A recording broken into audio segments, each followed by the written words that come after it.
Oh.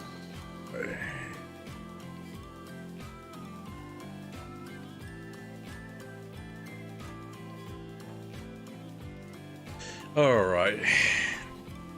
How's everyone day? I'll make a kick that ass.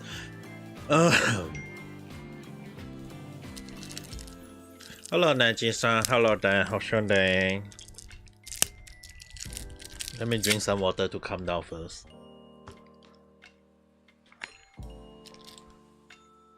Hello, Broken. Nande. On Valentine's Day. What happened?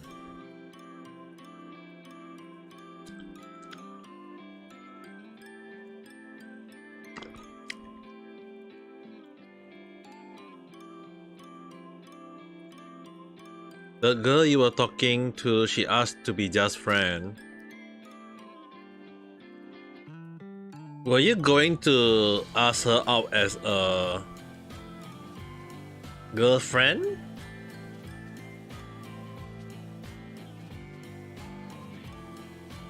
Well, you are. So I'm gonna assume that you are praising the moment of Maybe you should call dress and see whether it does that help or not.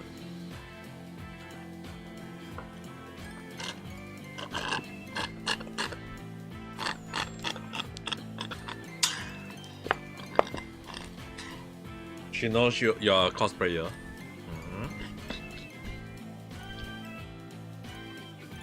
And she's also a cosplayer. Now hold on. Well, and you still got chance, Nijisanji. You still got chance.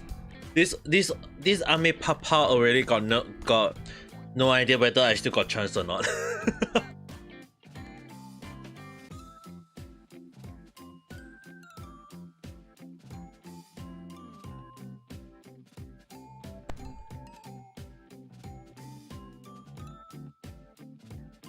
She asks, and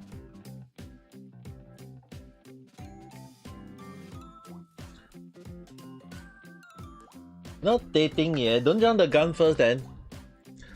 I mean, like, if you want to give her chocolate, give the chocolate and say that this is a friend chocolate for now.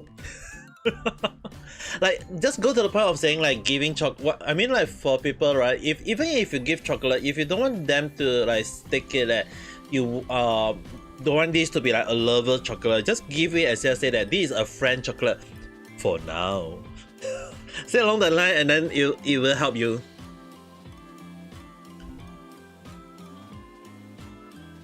She's Bangkok. Aren't you gonna study in Bangkok soon?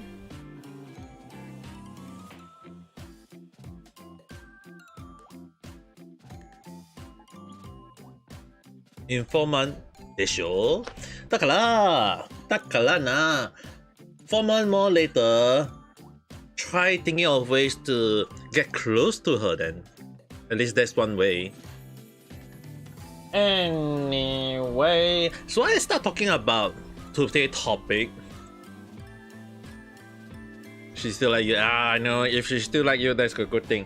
I think this one is also kind of like a very bad yabai thing in a way. I mean, like I was actually before I start I was supposed to live stream for around 1 hour ago, and then I saw that Doki statement. You know, the one thing is, right? Number one, I actually kind of regret that I did not stream Honkai Star Rail. Something inside me tell me that tonight is gonna be a juicy night. For some reason, I knew that today, Valentine's Day, is gonna be also known as the Bloody Valentine. For some reason. Not because I'm single, not because I did not receive any chocolate. No, I did not have any chocolate. So the only chocolate I ever have in my life today is just basically me eating some tomate. For some reason, there is some dust in my eyes right now. Good.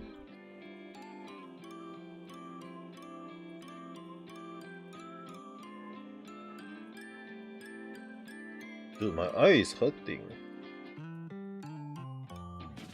I wonder what just get into my eyes earlier. But anyway,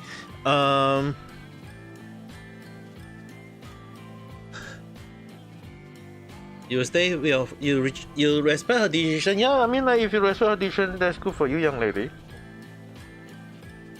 But you still got chance then. I'm just gonna assume that you still got chance, yeah.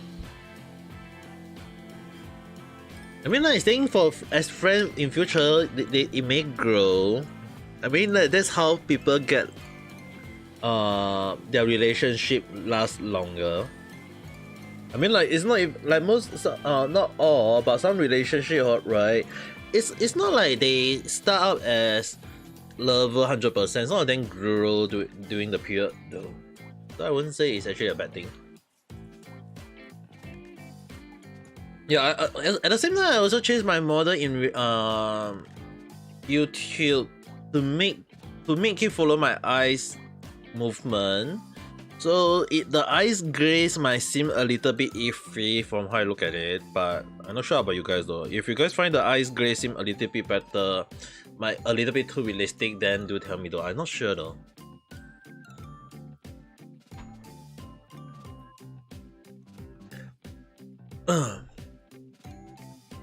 You're gonna go study now, even though you're gonna graduate in like a few more days. Aren't you gonna graduate in a few more days? You're gonna study for what? For your stuff? Tomorrow last day of final exam. Okay, good luck. Go and sleep now. Study and sleep.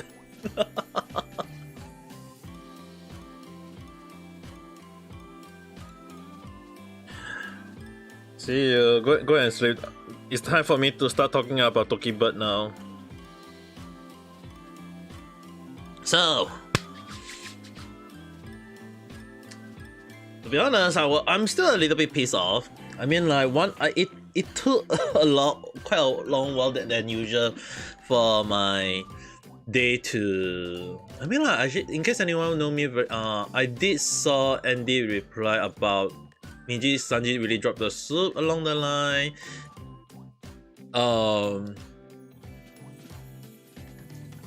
Well.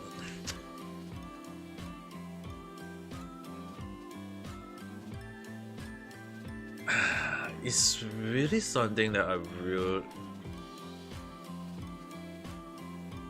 Okay, I did read the whole message of Doki Bird. The one thing I will say, if anyone wants to ask for my take, is that number one, I'm very pissed off. It took me quite a while to calm down. Reason being is that never have I seen such a case so ridiculous to the point that how did Nijisanji even drop the ball and trying to offer that easily though? I mean like if I have to say it in a way, she off her life once, failed to do it, try to do it again. I mean like when you fail to take your life once, it's like her mindset is just on the path to suicide. It's really one of the things that I ever like. I'm very pissed off when I saw the message and Kai-san message. Yeah, where was the message that I was looking into? I not like it. Ah yes, it's over here. Found it. Like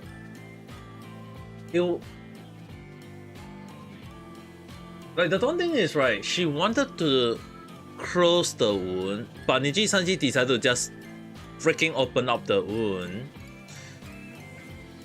And it's really sad because the more I read it, the more I'm actually very pissed off. I mean like, by no mean of her in a way, because I mean like yes, in a way it may be because the music video might be a little bit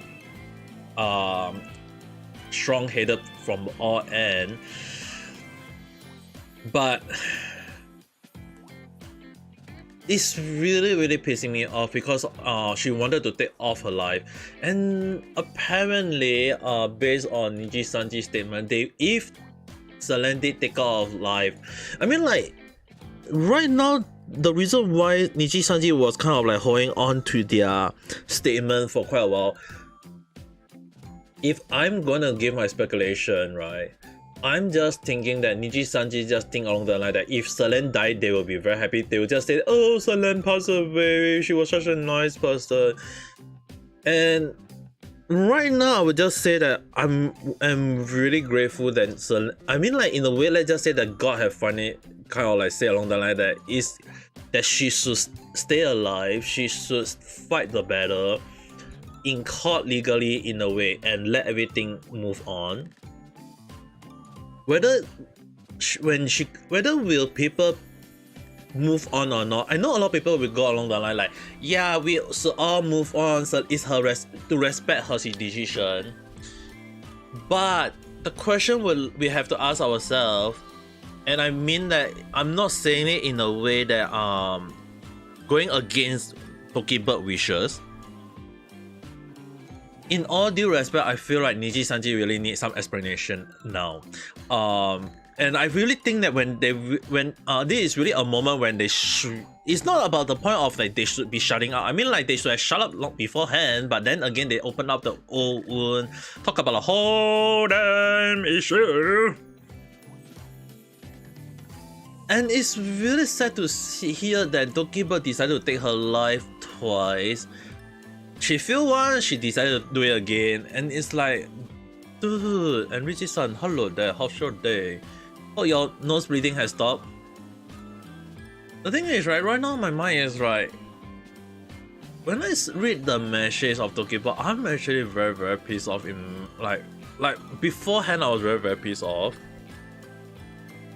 I knew that Nijisanji is already very problematic in the first place. I knew Nijisanji already caused a lot of issue in the first place, but to go and beyond anyone would think of is just ridiculous though. That's how I feel.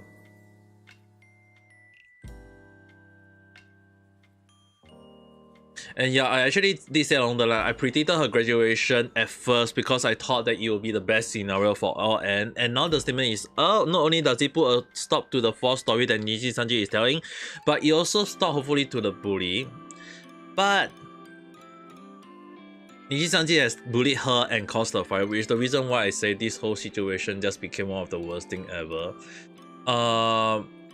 It's really interesting because Doki Bird, like what Chris Sun mentioned, she would just say who bullied her and then everyone would just go and crucify every single one.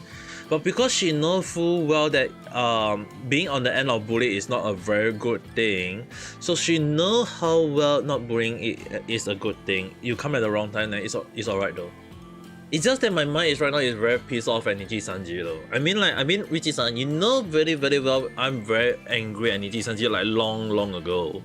It's just that for some reason Nijisanji it's just that Doki Bird message, right? I mean like it's not that I'm not saying that we should be mad at any level. I've been trying to traffic the issue to the management of Nijisanji. It's just that if in the case that the people who is the management of Nijisanji is actually some of the talents, it's a whole new different story though. I can't say who is the one. I got my speculation. I think I know who, but there is no proof. There is no evidence, so I can't say who. And Doki Bird come out and say that she didn't want to name who is the bully.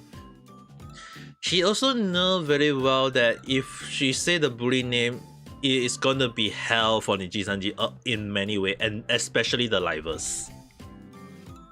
And it's not one bully, it's bullies.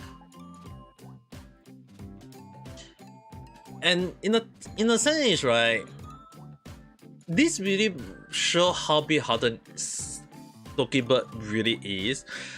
But the only thing is that we have to ask ourselves, will the people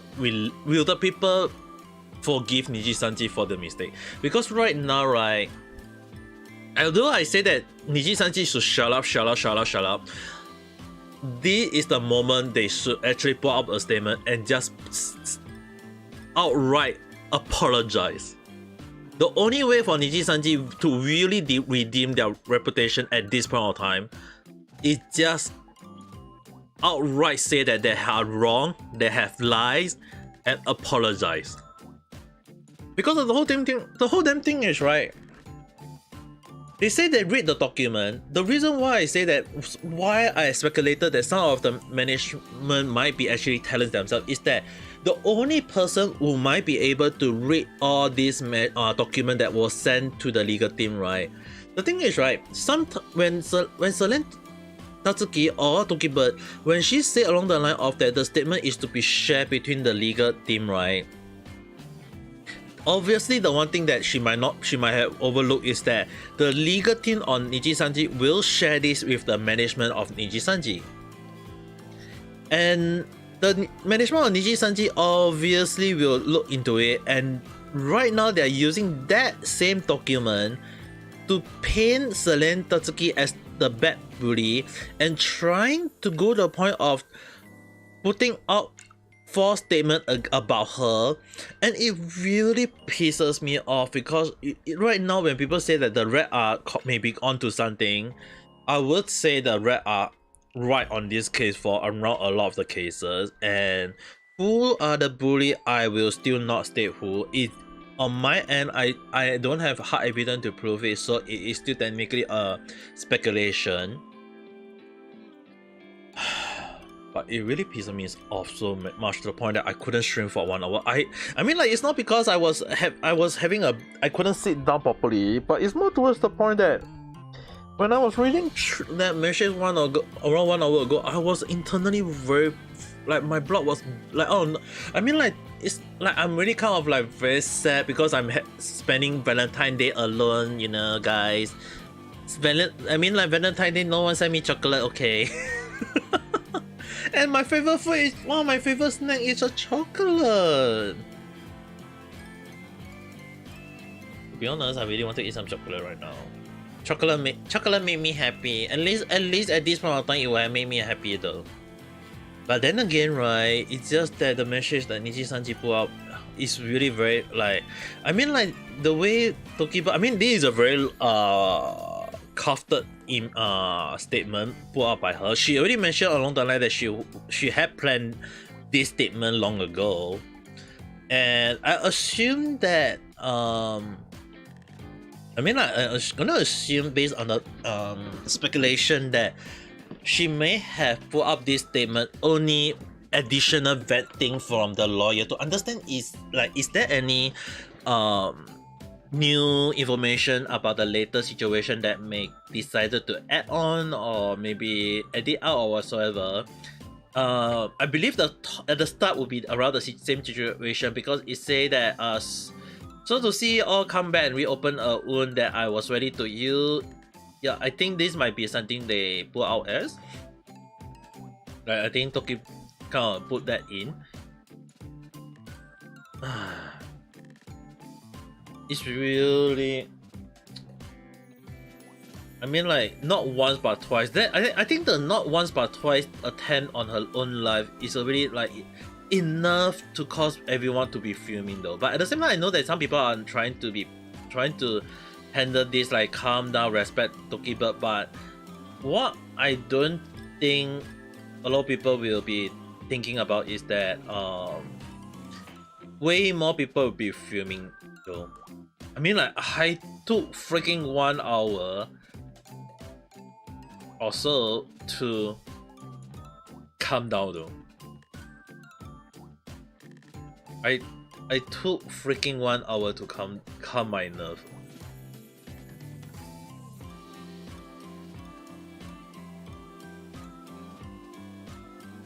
I'm not sure right now what I should be saying right now. I mean, like, considering the situation when I was reading Doki Bird messages, I was like, it's really, how to say it? She was ready to move on. She took her own life not once but twice. It's like, dude, like, it really cost. It really made me mad though. It's not because the message is the one. Number one, definitely I would say that the way she put up this message is way better than the message written by Nijisanji though.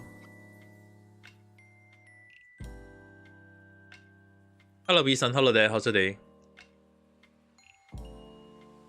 I'm gonna assume that Richie-san is sitting on the background again, quietly.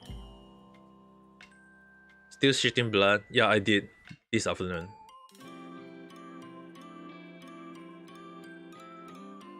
This afternoon I did shit blood, but I think I'm fine now. She just went straight to bed. Is it bad if I never even received any chocolate this year? You did read the Doki, but what was your reaction?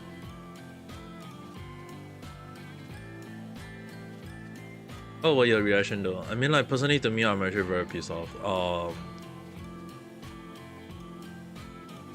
I'm actually very pissed off at Nijisanji management. I won't point out who I think is the one.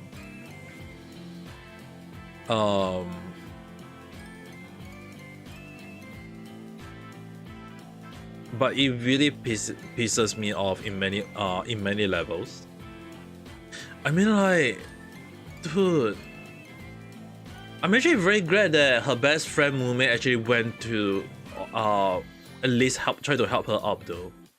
Because yeah, here's I found it. What I didn't reveal to anyone, and only my parents and therapy knew, that it was not one's attempt but two, which happened a few weeks after the first. Like, dude, this is really one of the worst things that Nijisanji could have done though. I'm actually very angry. Not once but twice, and the second one happened a few weeks. It's like, basically, right? The moment when we hear that she got hospitalized and she got discharged, right? She went and decided to just take her life one more time. And it said few weeks, right? It can be in line with the. It's not because of the 40 days disappearance. It's actually maybe that she may. It's not she may be silent before. It's just that it might be that the moment of silence she decided to just take her own life one more time. It's really pissed up. Like, it's really sad and frustrating though. And this single old man is just like, just got no idea what to say anymore though. Not the greatest first impression. I think a lot of people are right now. I wonder how many people are mad though. I'm actually hope not a lot. Personally, I'm actually very pissed off.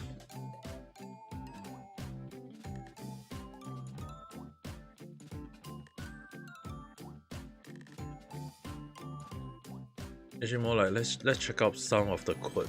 She doesn't let anyone read the reply, but the quote, a lot of people talk in the quote though.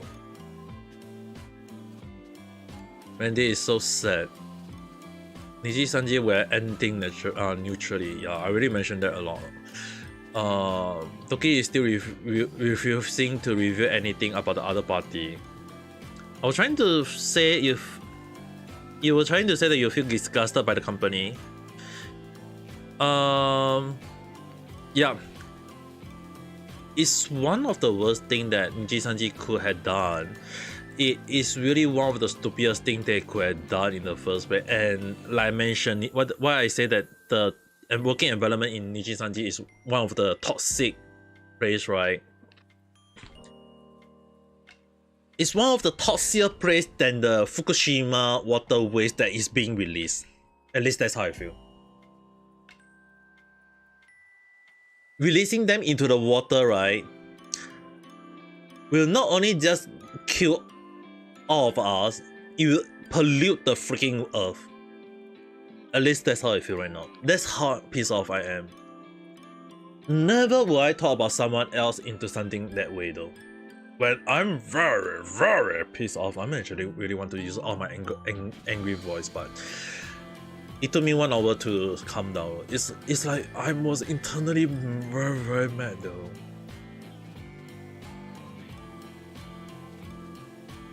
it's not just how determined they are to ask their talents to try to paint Doki in a bad way, but the way they trying to paint themselves as the victim when the true victim was a Len Tatsuki or Doki in this case. And the lie, I mean, like, how to know? I mean, like, to be exact, even a pro liar know how to lie better than Nijisanji though.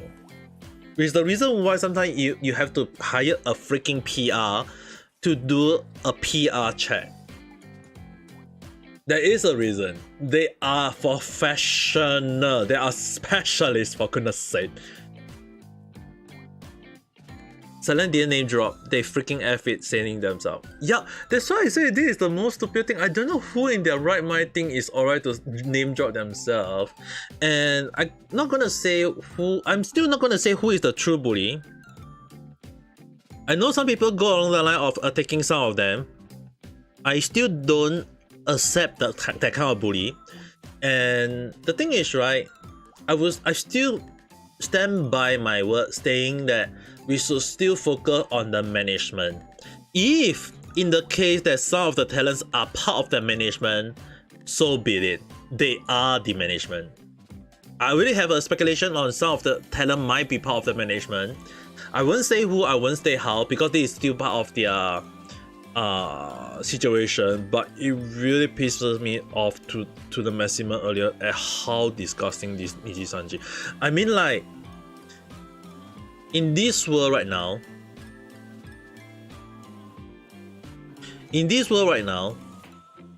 I mean, someone please go and make a meme. The word black thirst, like, you know, there is something along that, like, there is the black color, there is the true black color, there is the darkest black color, there is the pure black color, right? And they try to say that the black color got many different layers, and there is the latest, like, the most black color, right? The true, they call it the true black, right? In a way, yeah. That true black is not as black as Nijisanji right now. The true black in this world right now is Nijisanji. I have never in my freaking life see a company that is as black as a black color. That's just, I mean, like, it's very frustrating to see. I mean, like, it's really so frustrating. And I think it's darker than black. Oh, way more than black though. If scientists are able to create 99.99% black, the 100% is Nijisanji. Because the thing is, right, Nijisanji was the one who went to create the smear campaign. Recolor the company logo and get all black. Dude, I was the one who created the black logo long ago, for goodness sake.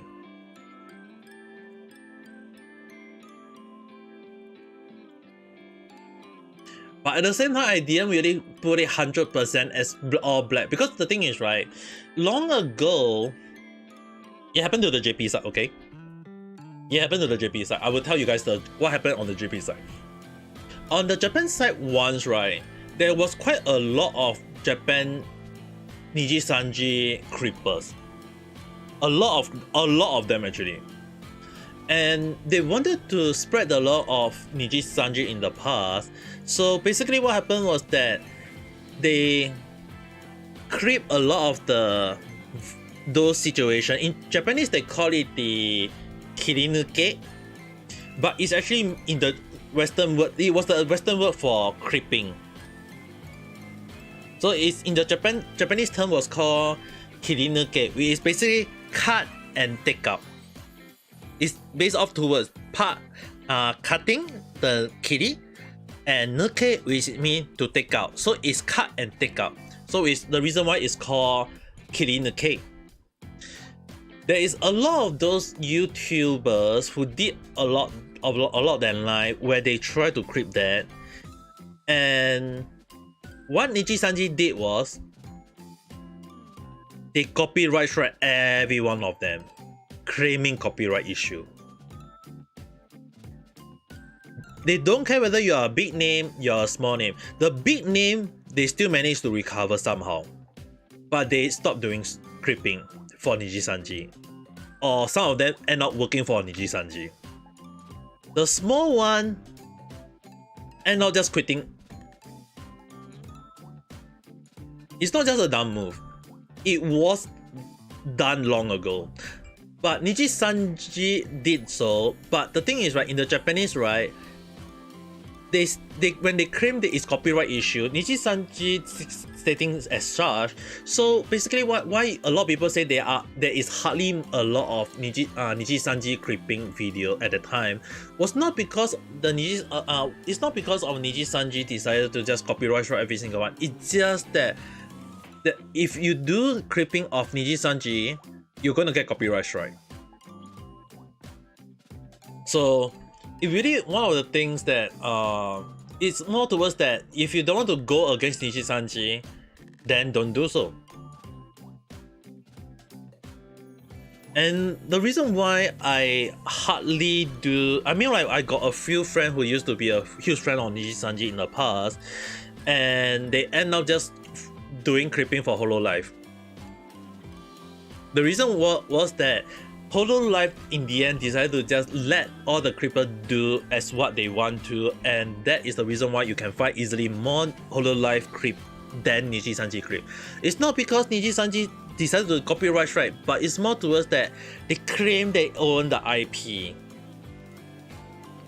And because they own the IP, at that time a lot of people didn't know about the situation in the JP.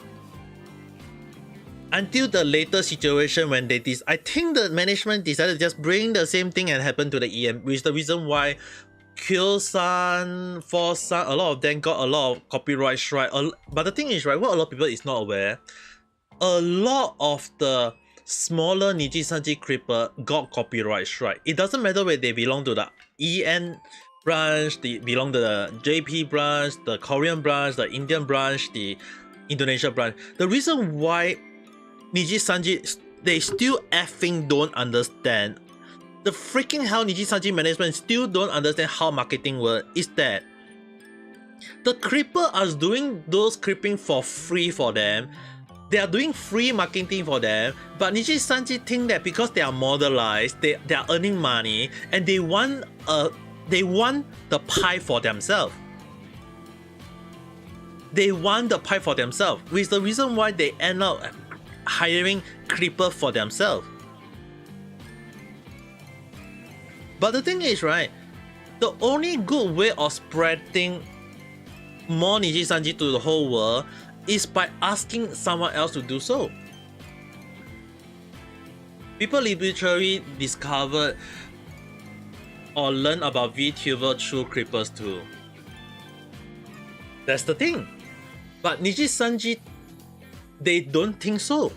The reason why I always been saying that Nijisanji has always been thinking about money is that when those creepers are earning from base, when they are earning from modelization through apps, all this thing, right? Nijisanji see those as money.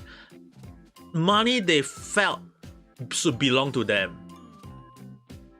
But Hololive did not see it as such, which is the reason why Hololive decided to let more people spread about Hololive. If you look at the number of subscribers for Nijisanji versus the subscriber for Hololive, why does Hololive, most of the talents got a lot of subscribers, whereas Nijisanji is not gaining a lot? Because of the free exposure. Oh, Rosan, hello there. Right now we are talking about Nijisanji. I hope you can bear with me, because the statement, if you are not, go and check out Doki Bird's statement, is really very frustrating and very sad, which is the reason why I'm talking about Nijisanji at the moment. I hope you can understand. For everyone on YouTube and for everyone on reality, I'm double streaming, so if I kind of talk to different comment, I hope you guys can understand at the same time. So, if we look at the whole situation, why a lot of people say why Nijisanji talent are not gaining a lot of subscriber count or whatever, is that they are not even pushing their talent to gain more exposure by creepers, whereas Nijisanji is just easily earning by not like when the joke say along the line that Nijisanji is no. Nijisanji is the Nijisanji is causing a lot of chaos by not doing free marketing, whereas Hololive just do nothing, let the creepers spread all the news on their self, and all of them just slowly build up. So I don't understand what is the mindset of Nijisanji in the first place, because the thing is, right, for me who has studied, yes, I have studied business before in the past because of my dad. So what basically I know is that sometimes you have to forego some profit to gain more. It's marketing 101. That is called free marketing.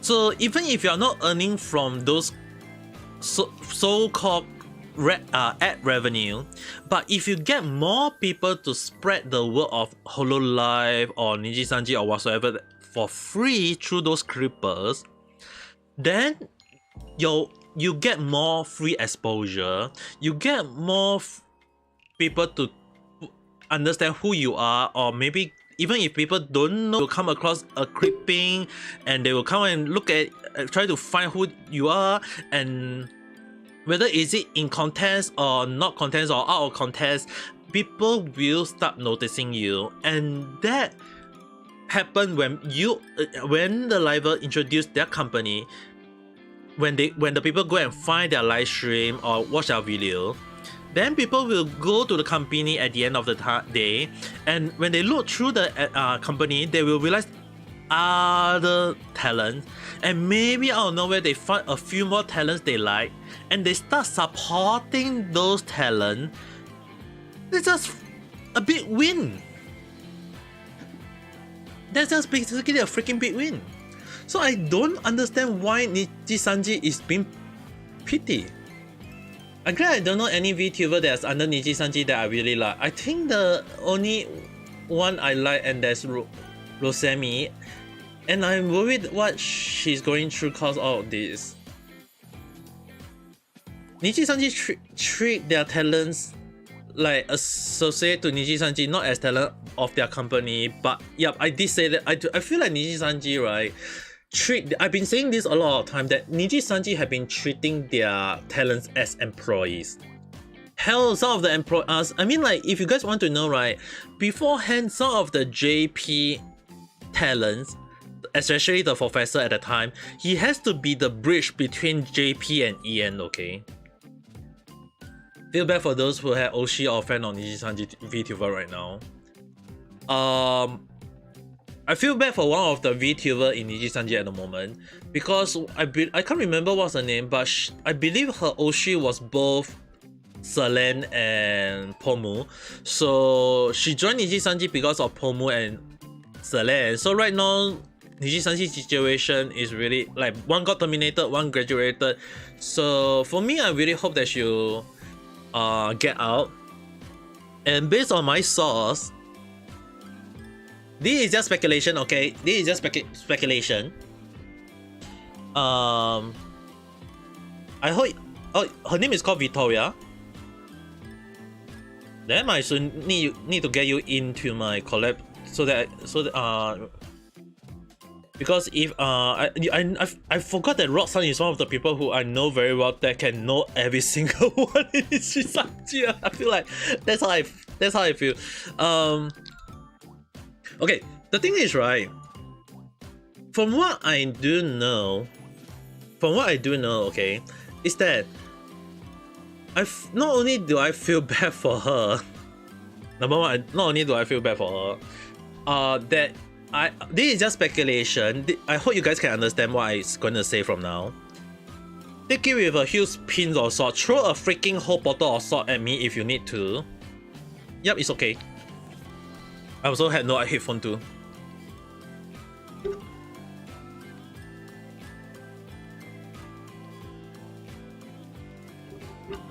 Let me switch off the music, just in case.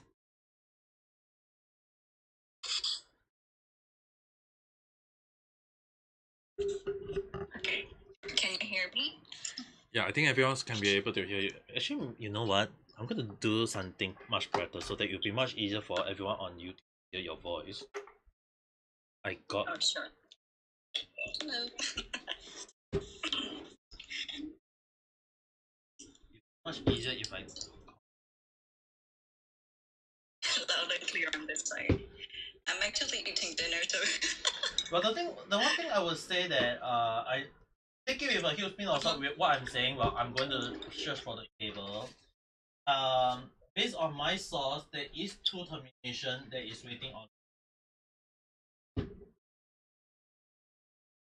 Is there like a new statement or something like that I haven't read yet? No, it's just speculation at the moment that they are saying that they are trying to they may be terminating 2 talents at the moment. It's just speculation. Is it from the 4chan website thing that they're saying? No, from 4chan. Based on my source. I do have some hidden source that I can't share. Okay, alright. I'm not gonna say it though, but like I do know what the insider from that site like. Yeah, because I hope you guys can. If you don't want me to share, I won't. I'm also streaming on YouTube, so even if I don't say it, a lot of people is just gonna speculate anyway. Okay. But the thing is, right? Speculation aside, people will still wonder why some of the red in 4chan has always been correct most of the time. Not because of that. It's more towards that. When I keep saying that I'm not a freaking rat, I'm a freaking snake. Okay. I'm born in the year of the snake. I'm a freaking snake. I'm not in the. So I will still call myself a freaking snake. But the thing is, right?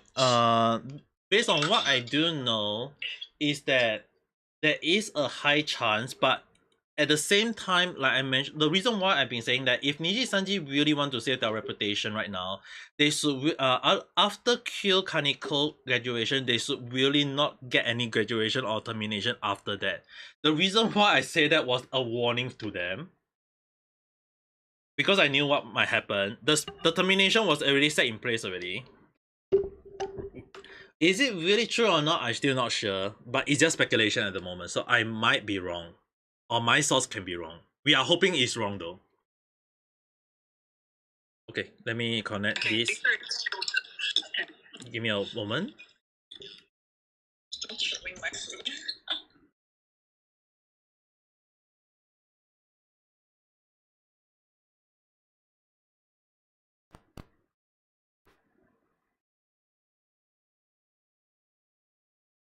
Can you test speak first? Test. Okay. Can you hear me now? No, it's not connecting. Okay. Let's try again. Oh! Try again. Test. Okay, you can I hear on YouTube more clearly right now. Oh, okay. Hello, YouTube. Okay, everyone. This is Roxanne. Normally, you want to do your self introduction? I mean, I don't really have a proper introduction, but hello, I'm Roxana. Nice to meet you, I guess. Okay, let me let my phone charge at the same time, because if my phone is not charging, I'll be dead.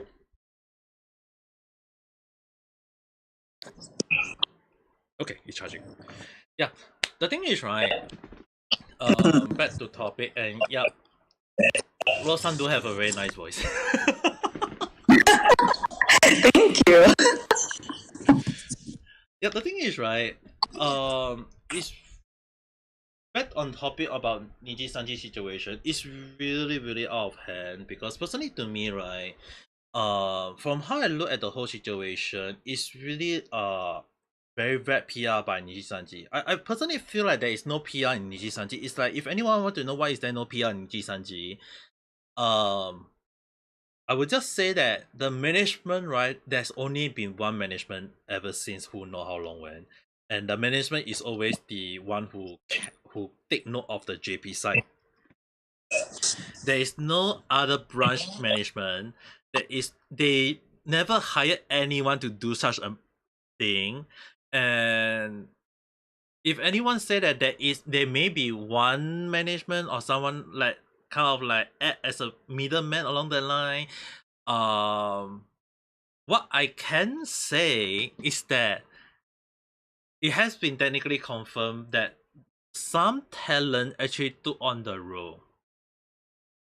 some talent actually took the role of the management situation, not towards like they act as the manager, but they act as a middleman between the management and the talents. Like as a bridge for the EN side and the JP side? Yep. Okay.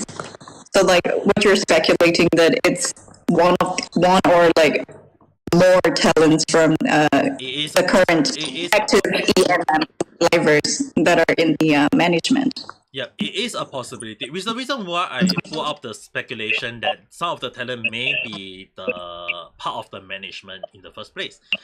Nijisanji don't really need pepper PR. People have their own Oshi and stick to them where Niji profit in the background. No, it's Sure. I see.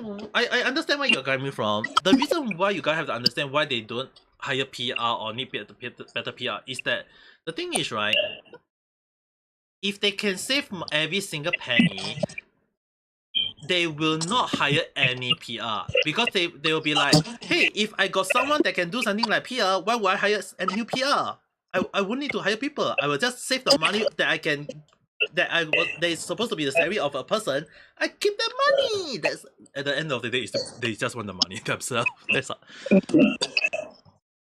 And like also like from the CEO's statement, like Riku's statement, he said that there was like no official program on the EN side until like early last year, and the EN side, the Nijisanji EN was created in 2021.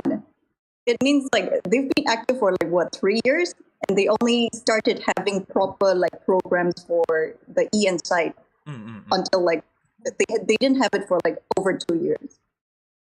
So it just means that they didn't have proper management on that side. That's also probably one of the reasons why like their overseas branches, the KRIG, and then people don't say it much, but the Nijisanji India, all of them failed. Okay, just for everyone on YouTube, you guys can hear it much better. I adjust the volume a little bit for you guys. Much better for you guys. Am I low right now? No, because they find it a little bit too loud. Oh, sorry. I'm sorry, I don't have a proper No, it's mic. alright. Your beautiful voices need to be heard loudly. I don't have a proper mic. I have my phone propped on a tripod and just speaking. You should invest in one simple mic though. If you can, you should invest if you got the money. I'm sure that if you join the event of the mic in Nijisan, not the in the reality, I think I recall they do have those kind of event. If you do find one of them, apply for those. Oh, I mean, I don't live in the United States, so like I need to be living there to get the prices though. No, I don't think so. I don't think you need to be in US just to get the price. I mean, like as long as you want and as long as you get it, I think it should be all fine. But then again, right? I mean, actually, I myself actually spent quite a sum of money to get a mic as well as a Yamaha AG03 MK2, which cost me around in total around if I had to give it in $4 just for your calculation, it will be around $300 to $400. It's a very huge investment, but to me, I've been using this for 2 years already. It is a very good investment, at least on how I feel at the moment. But thinking about investment, right? I still don't understand why Nijisanji just want to F up their own talents. I'm not saying that all their talents being F up. I mean, like if we look at the whole situation, like back to the story, and I say that maybe some of the talents may be part of the management. If I give you guys this scenario, why the 15-minute video in Elila statement, for Akuma statement. For Akuma statement say one line, and Nijisanji also put out one statement. So those two statements actually kind of proven my point, and I mentioned it in my random chat before. Which is basically that I mentioned along the line that their talents may be part of the management. One of the thing that you guys may overlook in Doki Bird statement was that the statement she shared is between herself, the lawyer herself, the lawyer of Doki Bird, as well as the legal team of Nijisanji. Basically, these three party. Yeah. But what a lot of people is not aware, which I think Selen is also not aware, is that the legal team of Nijisanji will also share the information with one more party. And that is the part. Management. Yes. They are the representative of that management. So they have to share the information with the management. And now here's the part. Both Akuma and Elula both claim they have saw the document. Yeah. Which kind of contradict the statement that Nijisanji later put out that the talents only saw part of the statement. But if anyone will read the video, the reason why I have to watch the 15 minutes video twice, I actually freaking spend my time to watch it. The reason why I have to break it like words by word, frame by frame, is that I thought I misheard it the first time, so I actually watched the second time, and I realized that the way they said it is as if they had watched the document themselves.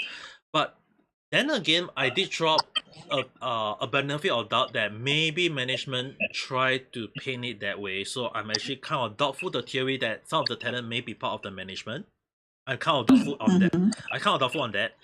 But it also I also we can't deny the situation where the way they claim they had watched the document also mean that may be part of the management who had watched the document, because the only people who can watch the document is only the management, and the management is only the management. But why do Bob Akuma claim he had read the document currently?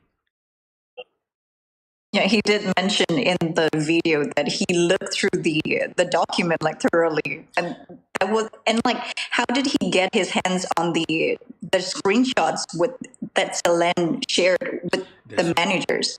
If that's right. If he's just a talent, the way even if anyone say it's part of the script, I still believe it may be a script written by someone.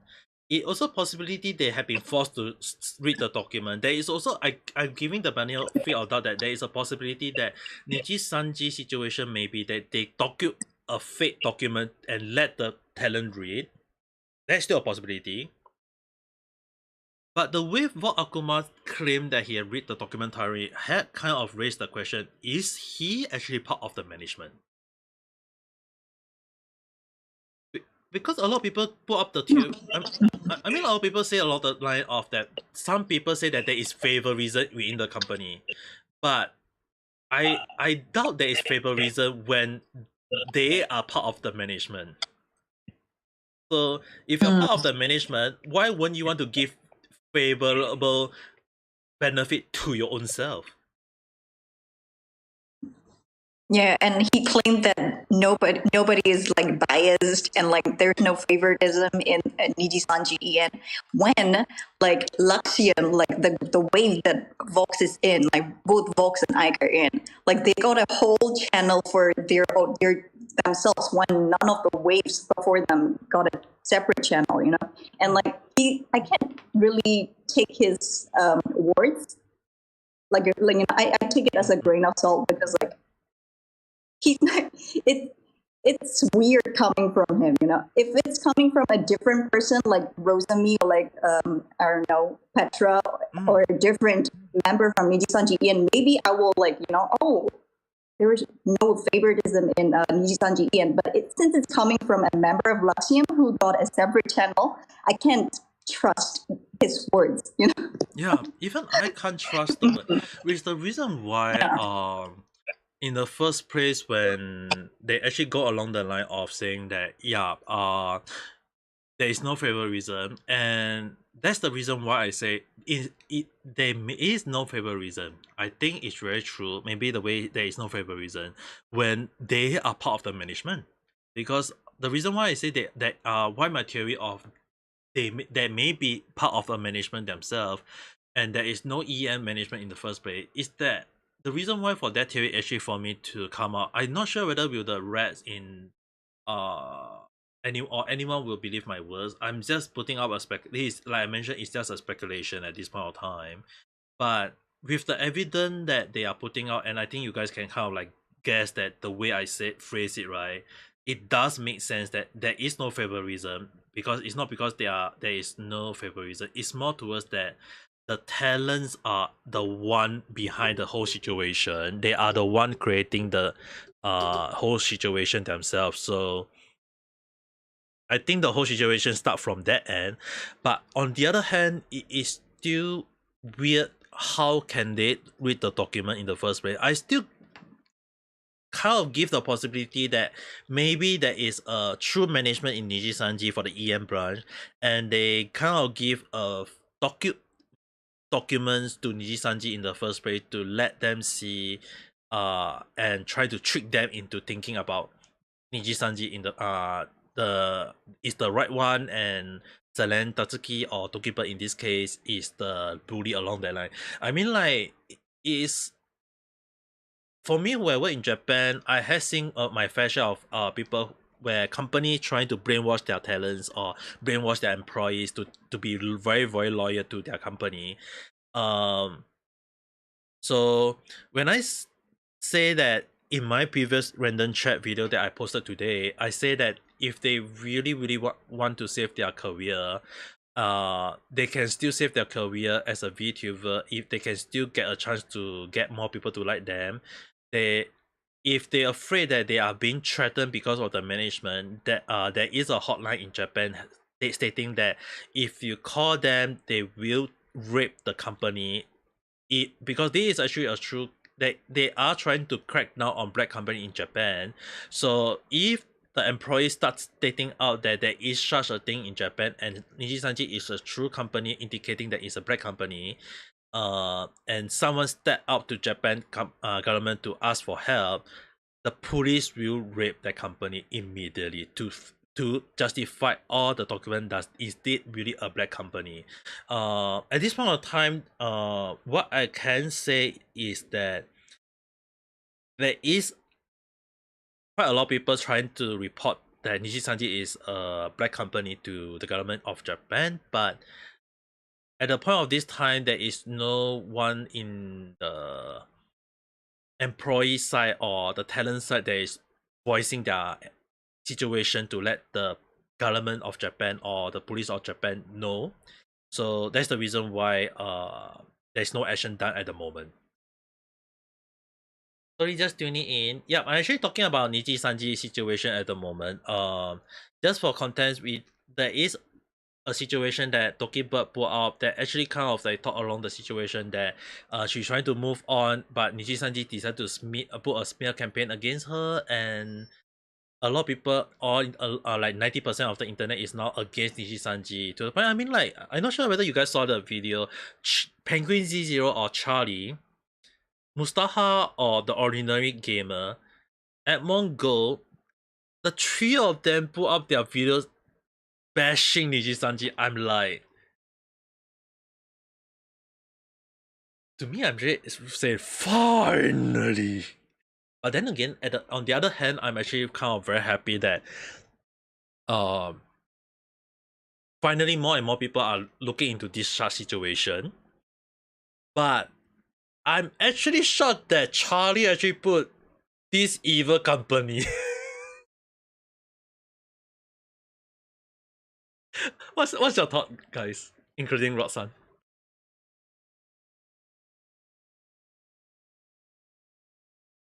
Like, I think for Charlie, right? He didn't know about like Selen or like the Nijisanji VTubers like until like late. So like he was only like relying on the other news VTuber news sources or something like that.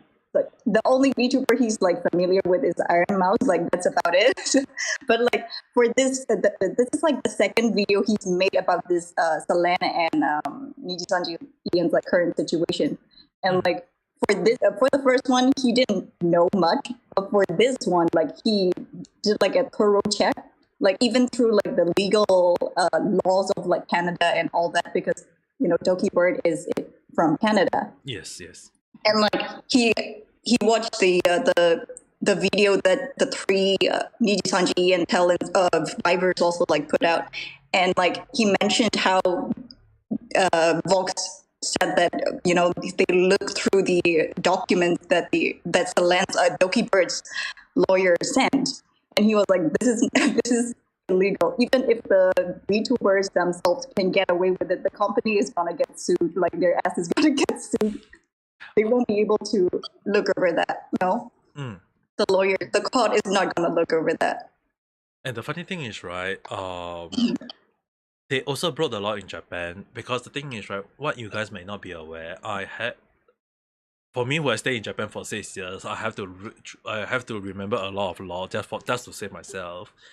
One of the contract law, because I had signed a VTuber contract in the past, so I know very well what kind of thing I have to be very careful about.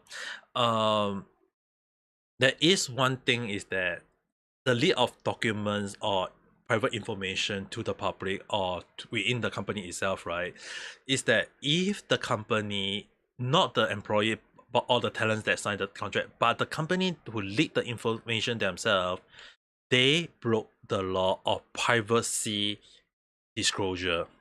Not in other country, but in Japan itself. So it can be sued. If Celine decided to sue them for such a thing, it can be sued and Celine will still win. Even no matter is it in Canada, if the matter is in Japan, both sides, Nijisanji have broke the law and Nijisanji is really in a very bad situation. It seems like expressing their dislike, this is written by Uria's son. It seems like they are expressing their dislike for idol and VTuber company in general, because Nijisanji is now popular and being obvious about it.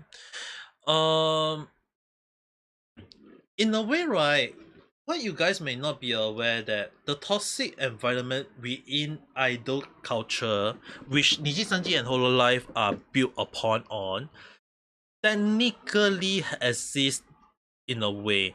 So the only thing is, right, for Hololive, they choose not to have that toxic environment, but Nijisanji decided to keep that toxic environment. And it became more apparent because it was not that worse when it was in JP at the time. JP situation was worse, but at the time it was still new. It wasn't whatsoever, so a lot of people don't talk about it. And because it's and then when it got spread to other branches, the Indian branch, the Korean branch, the Indonesian branch, the EM branch, the thing is, right, it became so damn obvious that you can't think that the culture work in other country. Because the thing is, right, yes, if you look at in the Japan side, it is part of their culture, but Japan culture had changed over the year. Even AKB48, who used to have that kind of toxic environment, are forced to change their culture to the point that a lot of people doesn't support AKB48, like due to that situation at the, for a short while.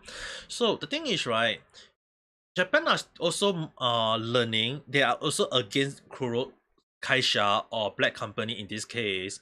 So if Nijisanji right now have been proven to be a Black Company, Japan, I can assure you guys, will not be right now defending Nijisanji, but they will actually call out Nijisanji.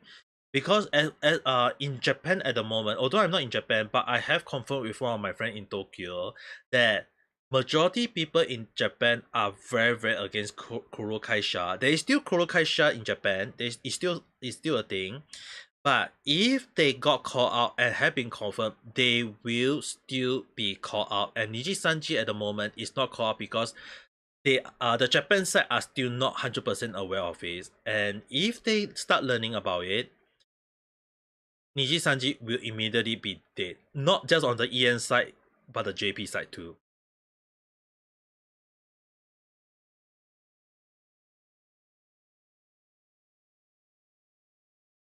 It's just that for me, I've seen a lot. I mean, like, I have worked as a VTuber for a company before in the past.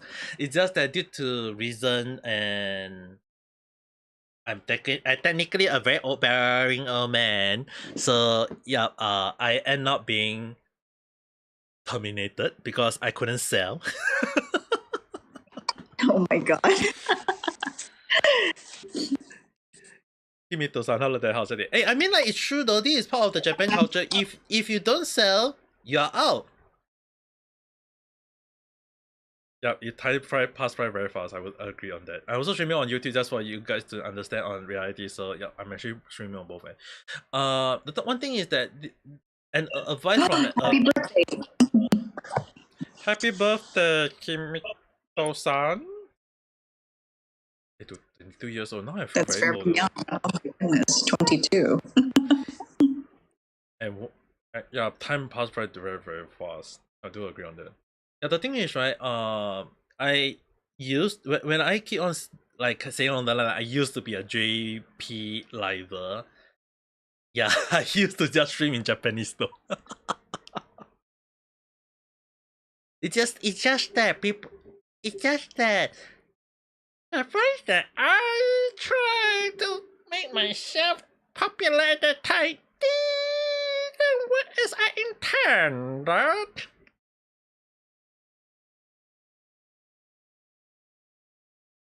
It just basically made my throat hurt. I mean, it takes time for everybody to grow, you know? Like, everybody starts somewhere. Yeah, it's definitely true though. I do agree on like that. Even Soda, like Tokino Soda from Hololive, just because of the Christmas miracle, her popularity like boomed. Yeah, So your time will come. Your time will come. You know, don't lose hope. yeah, the thing is, right? The difference between Nijisanji and Hololive, what a lot of people is actually not aware is that, when you actually look at the number of talents that Nijisanji have as compared to Hololive talents, right? Hololive talents actually still have one thing is that they be yes, I be like you say like you like Uria's-san mentioned, skill need time to be developed. Yes, I agree on that point, which is the reason why I always say that that you can learn things at your own pace at your own time. The only thing is, right, Hololive believe on that they believe, and yes, welcome to adulthood. Maybe you can start drinking. Okay. The thing is, right, some company like Hololive believe in growing of the talents and future growth. Sorry, the voice that I used earlier broke my throat. Even though my daughter they told me not to do it again. Okay, so I sadly did not apply for such a company. So some of the company believe that future growth. So if you grow slowly, you will end up with loyal fan who will stick to you no matter what, and you slowly, like Rod-san mentioned, you find that moment of the moment where you reach that specific point, you get a lot of people to start watching you. At least that's how it should be seen. But some company like Nijisanji, some other company, I will not call out some of the company or even the company that I used to sign on, they believe in quick buck. They believe in that. And they also believe that the talent should be the one to do everything. They will not provide any money. They will not provide anything. They will tell you to do every single thing on your own. You have to, even like when Celine Tatsuki said that she have to fork out of her own pocket money. When I was under that company in the as a VTuber at the time, yes, I have to use my own money to for some stuff. And it didn't work as I intended, because by the time I got every single thing, I still couldn't grow. At least in their eyes, they still feel like I couldn't grow. So it was part of the moment when I start thinking that maybe, just maybe, I'm just a boring old man. Indeed, but with a tiny bit of company marketing. The thing is, right, the company won't even admit you are part of their company in the first place. They will throw you. The only thing that the company that I signed at the time, they will only admit I will be part of the company if I gain a lot of followers or at the time I would. If I get a lot of followers, get a lot of people to watch me, get affiliated, and then gain a lot of people to watch my stream, and then they will finally admit that I am part of their company. Which is one of the reasons why I did not like streaming on Twitch.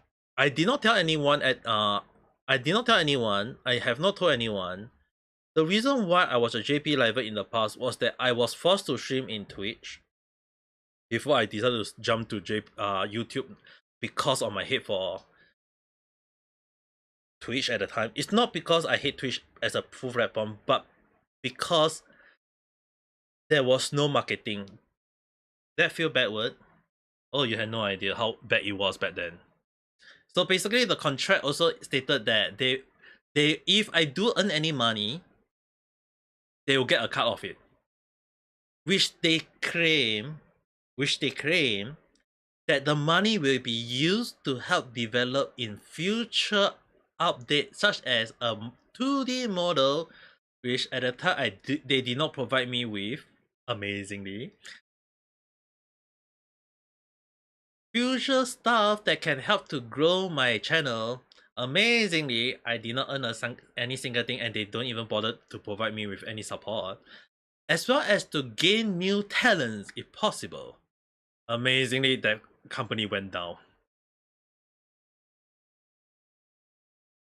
So the thing is, right, it's really one of the reason why when Nijisanji told me to apply for some of the company, like small company or whatever, I put my trust in some company in the past before, and I had applied to some before.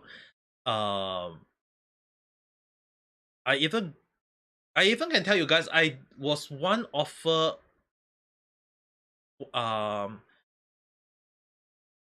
was even once scouted by one of the company that is now known as one of the worst VTuber agency that got a lot of people claiming that it's one of the black company.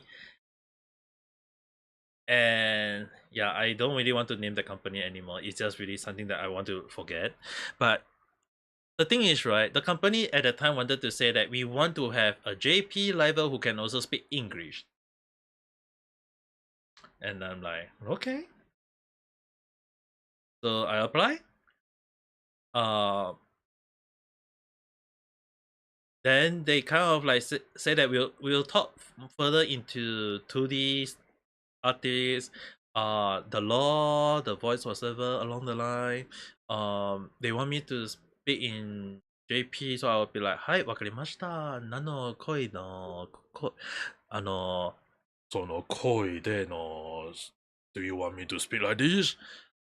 あるいはその声の方がいいかな? Like they want the Ikemen, like, or do you want the low voice? Like I use a lot of different tunes. So one of the reason why in the past, I think Ross I never really listened to all my different tune, right? Like even when I even joke to the point that 可能の小さな声も欲しいですか? I can't even speak like an old man like this. I think Ross, you haven't heard that before, right?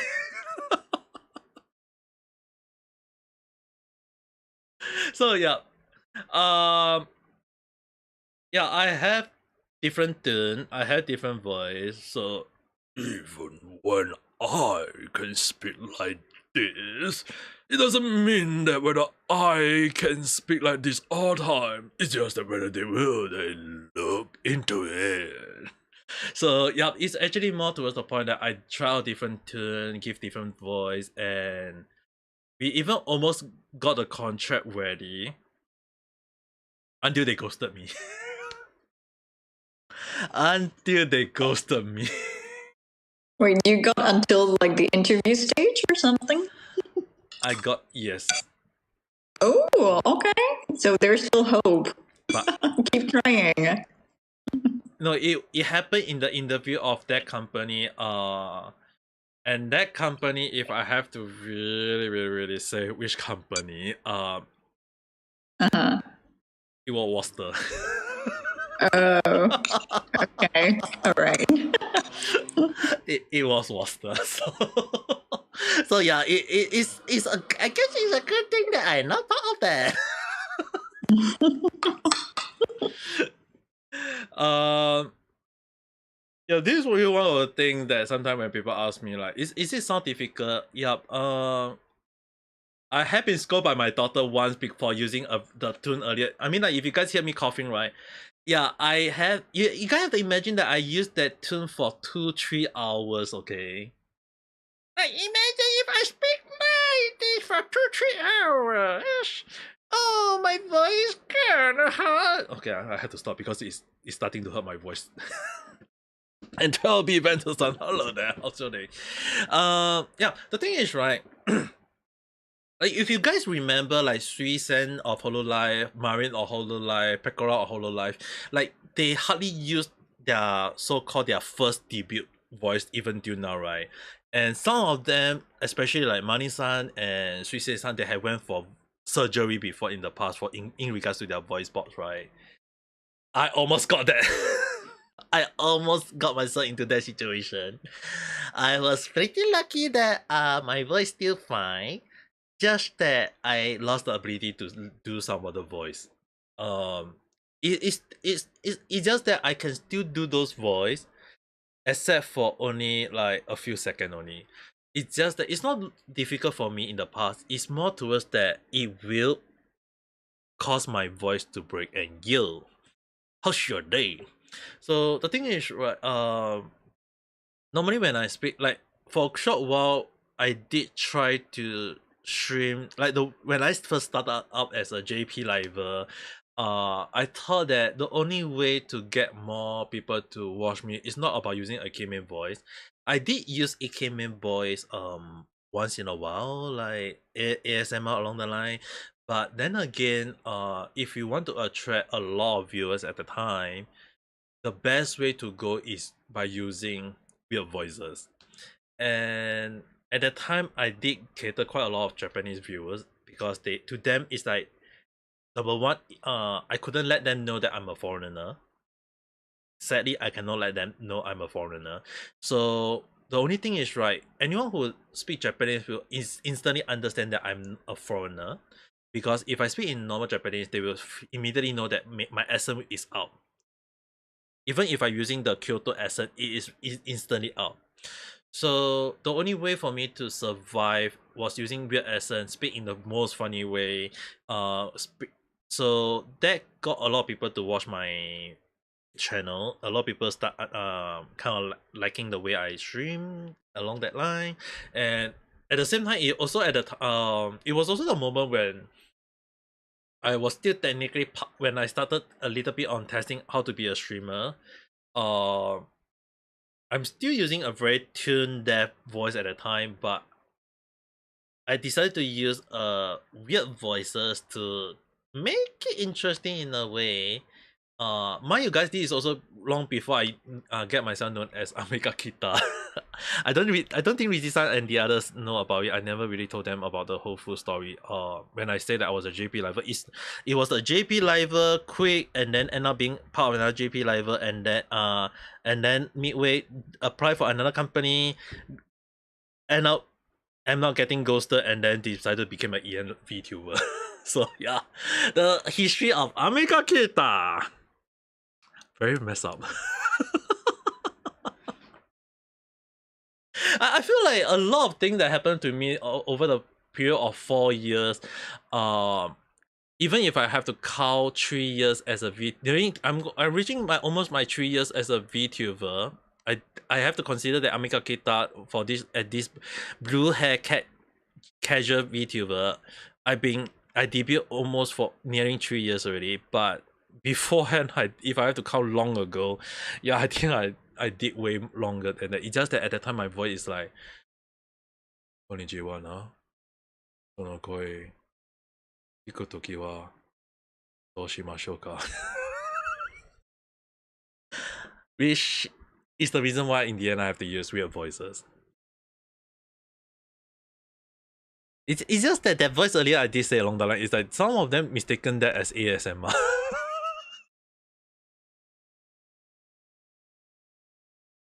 So yeah, there's a lot of things happen on my end.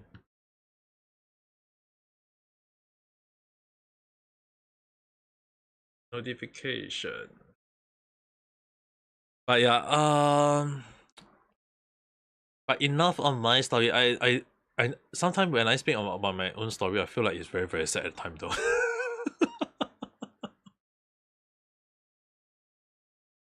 It's already part of the reason why I feel like I need to slowly build up. But then again, right, Ross-san, you got way too beautiful of a voice that you got a lot of people who support you. What? Hey, don't you think so? Nani? Danny? I mean, like, this is actually one of the things that me and one of my VTuber friend who both of us used to talk about. He actually mentioned along the line that between a male VTuber and a female VTuber, not including Nijisanji, it happened way before the Nijisanji the first wave of male for Akuma and the wave, right? What was the name? Lucian. Lucian. Before Lucian. that wave happened, right? There was a funny situation where we've talk about is that if you want to be popular, as whether be it as a streamer or a VTuber, be a girl. Because once you are a girl and you have a beautiful voices, people will love you and subscribe to you, follow you no matter what.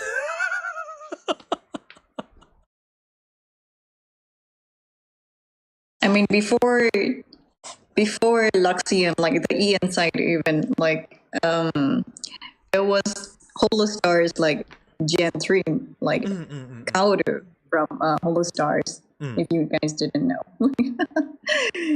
Now it's just Shein and Oga currently in the third gen. So like Kaoru had like a female avatar in like Holostars. Like the same thing for like Kagami Kira, like in Gen 1. But like Kaoru's like subs rose so fast. Yeah, female avatar. So yeah, you know? Yeah, I know. It's just that at the end of the day, right? I personally feel that any people can still become successful if they are very funny. Number one, they know how to talk. Two, they know how to entertain the guests, and I mean the viewers. What am I saying? The guests, the viewers in a way, and I feel like that will make them success. It's just that for me, I'm a very boring old man, so that is one of the reasons why I'm not getting a lot of time. Okay, Yurira's son had mentioned along the line about suing. I don't know about Canada, but in America, the biggest company often drag out court cases for as long as they can. So Doki might have trouble there due to money and also stress. So she might want to avoid it altogether, even if she could. Uh, actually, okay. We'll ask. Lawson, what's your view on this before I give my views? Like I've already said this in my stream, like when this like Celen's like termination came out, like to my viewers, like I was saying that Doki shouldn't like sue the company even if she wanted to, or like even if DG turns out to be like a black company, because currently like she's not in a healthy mental state to be able to handle a court case, because as you have like seen her like return tweet, she tweeted that she attempted due to like the stress that the company gave and like the pressure and everything. So she's not in the right mental state right now, you know. So like I don't know, as who was it, like as your comment said that, like, you know, I don't know about Canada or like America's laws and stuff like that. Even if Canada, even if she had the money and time to invest into the court cases, currently she's not in the right mindset to do that. Maybe like after she settles down and like after the I don't know, the NDA ends and everything, after a year or something like that. So like she has to like take some time to take a break, mentally and physically as well. Yeah. To actually sue the company. Yeah.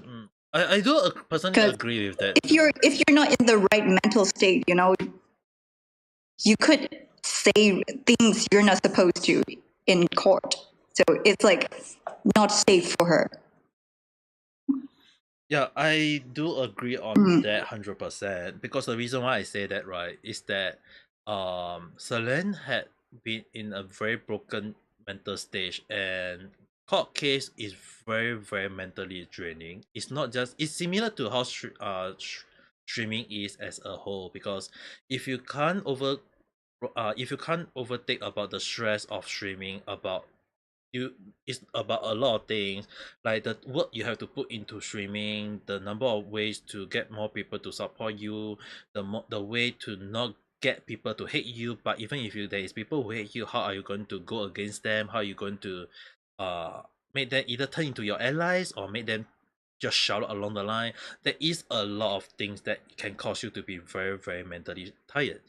And for court case, for in her situation, is how I feel is 100% similar, which the reason why when I saw her statement, she had stated that she wanted to move on, she wanted to start anew, she wanted to have everything fresh, nothing to be against the company anymore. It's not saying like she's playing the bigger man, it's more towards that she just want to move on with her life. And I feel that is the best way that Nijisanji were done if they do let Celine graduate and not terminated. Personally, I don't think that the whole situation will lead to the current situation. People will just think highly of Nijisanji. People will still think fondly of Celine Tatsuki. They will still follow Doki Bird and support her accordingly. But the reason why this whole situation went south was that the issue did stem from within the internal situation in Nijisanji. And in a way, I can agree why some people wish the court case to happen.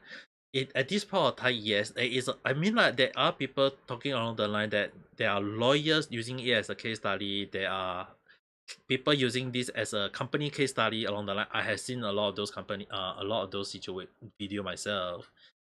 Personally, I think that yes, if Celine decided to fight this court case, it's a very high chance she will win. But the question I will have to ask, at what cost? At what cost will she bear, or will she even willing to pay just to win that?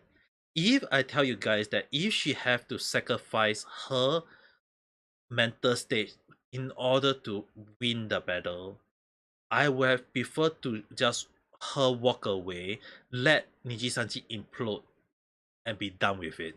Because at this point of time, Nijisanji is, like I mentioned in yesterday live stream, I'm not sure whether Lawson had hear it, but I was mentioning it again. They got one foot, they shoot it with a gun. They got another foot, they use a magnet gun to shoot at it. And then out of nowhere, they got another foot, they use a AKB-47 to shoot it. And then out of nowhere, they grow another foot, and then they use a sniper rifle to shoot at it. And then out of nowhere, they aim their belly with a freaking cannon. And then they got a tank missile to aim at them. And then now they are freaking landing themselves in the nuclear bomb site, ready to be nuked. Andy had written this comment. It doesn't really matter what Niji does now. They're lost in every court, both legal and of public opinion. Lawyers are probably lying up around the corner in order to have a go at Niji.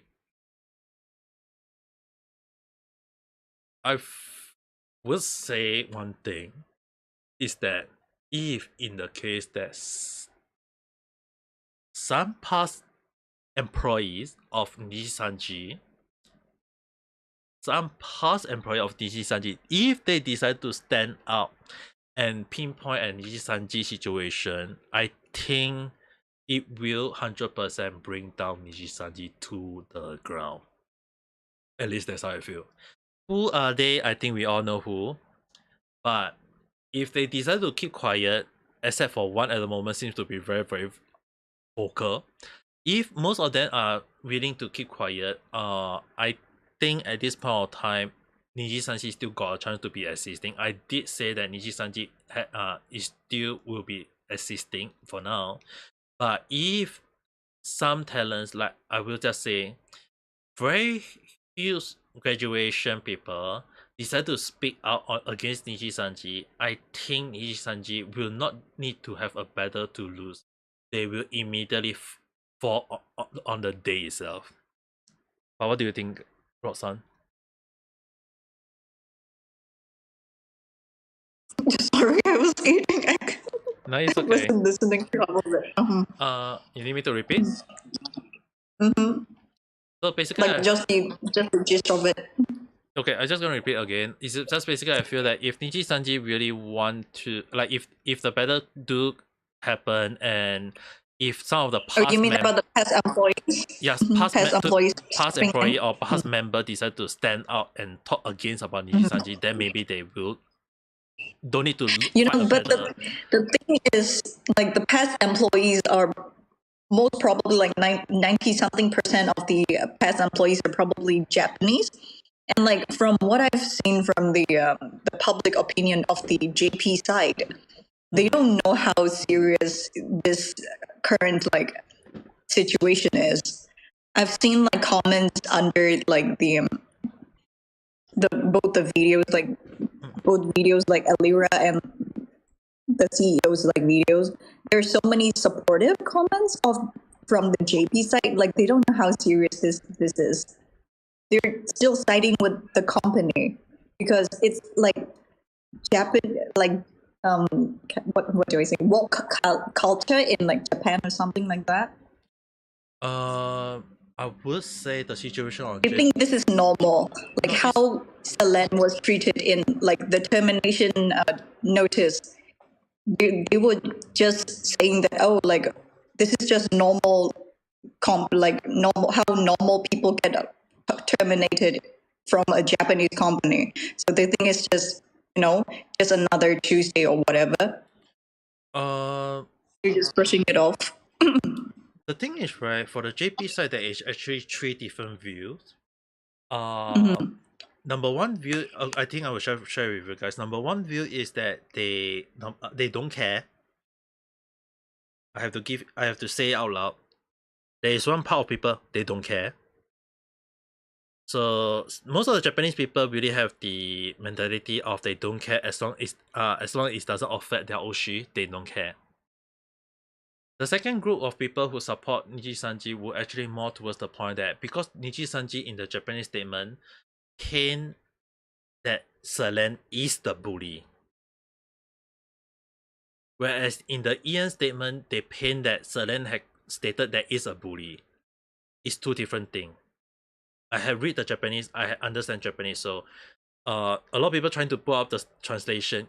I can assure you 100% that in the JP side, they are painting Selen as the bully, which is the reason why a lot of people are very mad at Selen.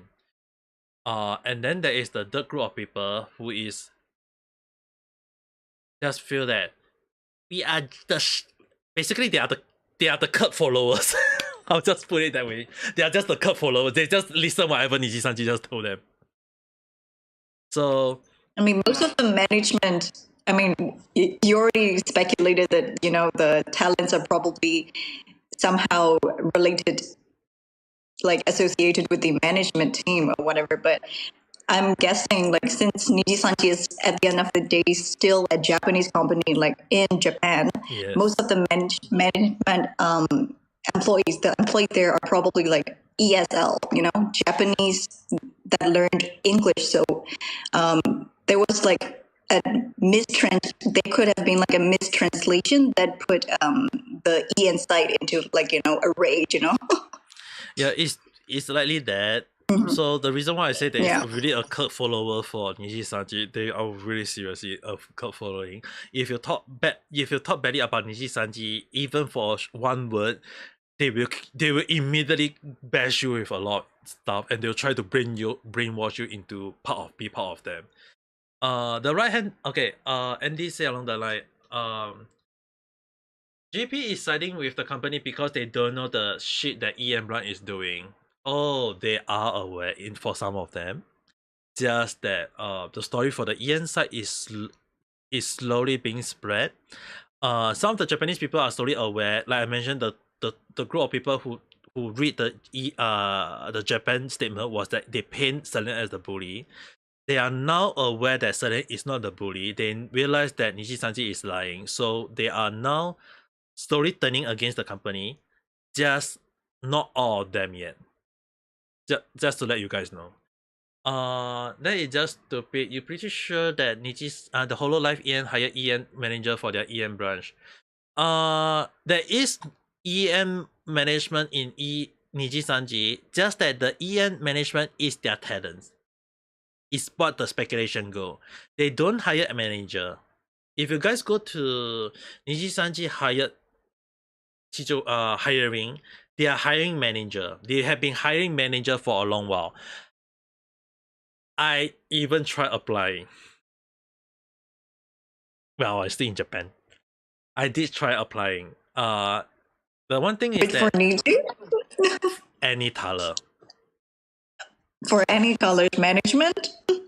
they have been. Oh. I'm not sure whether I can show you, see whether I can still find it or not. It was still online at the time, and it really was a lot of I mean, like, I even managed to find that the audition for Hololive first 3 generation, first Gen 1, Gen 2, Gen 3 is actually can be far as a job application in the past.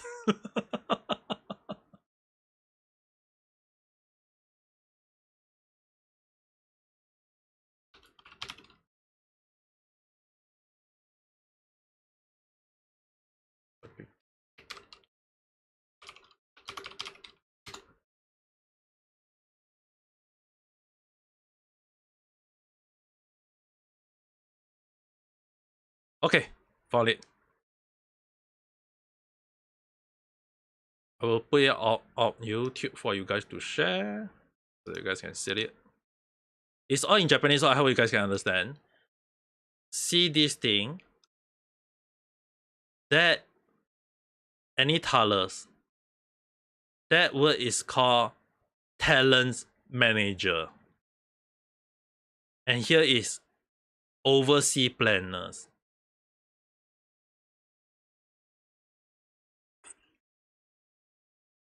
Is it just for like Japanese people or like anyone residing in Japan? Like if they can put the word Kaigai planner, I'm very inclined to say it might be overseas. And here for any tailor, merch sales and PR.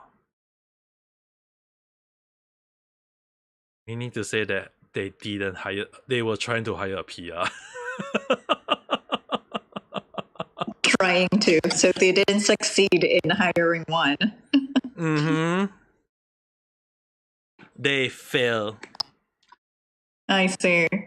So like for the Hololive side, well, I don't know about the girls, but from the boy, because I don't really follow the girls. Yeah, I'm a Holo Stars fan, so like the current managers, the boys call them with like Gorimane, Shikamane, and like Toramane and stuff like that. They're not just managers. The boys managers are not just like managers that manage the talents. Because like at the end of the day, like Cover is still a tech company. Like the boys managers recently worked on an original game for the boys.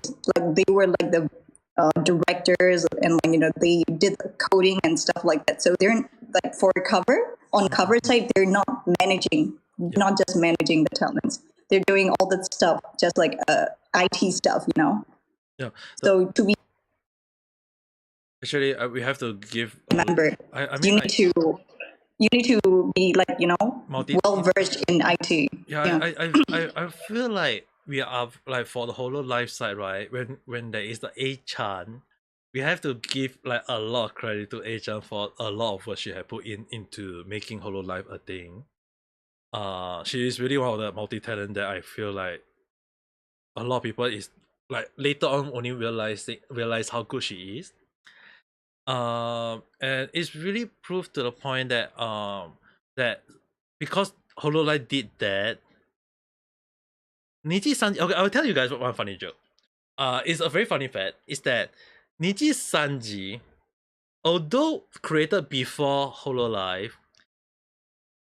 the CEO of Nijisanji had for some reason had a rivalry with Yago of Hololive. He has always have for some reason have a rivalry against him, which is the reason why when a lot of people say the big two titan, the two titan is Hololive, Holostar, and Nijisanji. There is other like Face Connect, V Soldier along the line. But why like Nijisanji and Hololive is that Hololive actually initially right on the cocktail of Nijisanji in the past. Nijisanji was the first, and Hololive kind of right on the cocktail of Nijisanji. So Nijisanji technically didn't really like Hololive in the past because they kind of ride on their cocktail to success, and at that time they kind of feel that Hololive success is due to Nijisanji. But later on down the street, when they managed to hire real Kiryu Koko, who is later known as K-Son redefined VTuber in the JP side, and she was the one who pushed for the EM branch at the time. And because she pushed for the EM branch, Nijisanji decided to say, "Hey, if you're pushing for the EM branch, I should be going. But you do not have the male boys, right?" Yes, I think I'm gonna go with the boys first.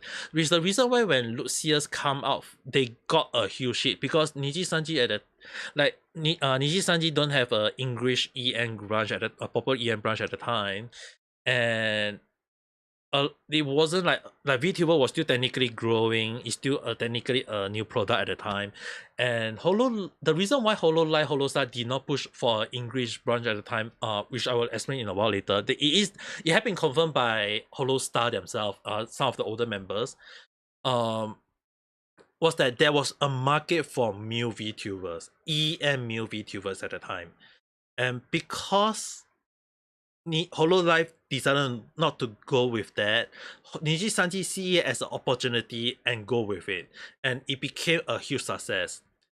And Riku felt like he won, and if anyone who saw how Riku had been trying to do a lot of things that is very similar to Yago, he had for some reason an inferior complex against Yago. At least that's how I feel. He always tried to outone against Hololive Holostar, and when Lucia became a best thing to him, he felt he won.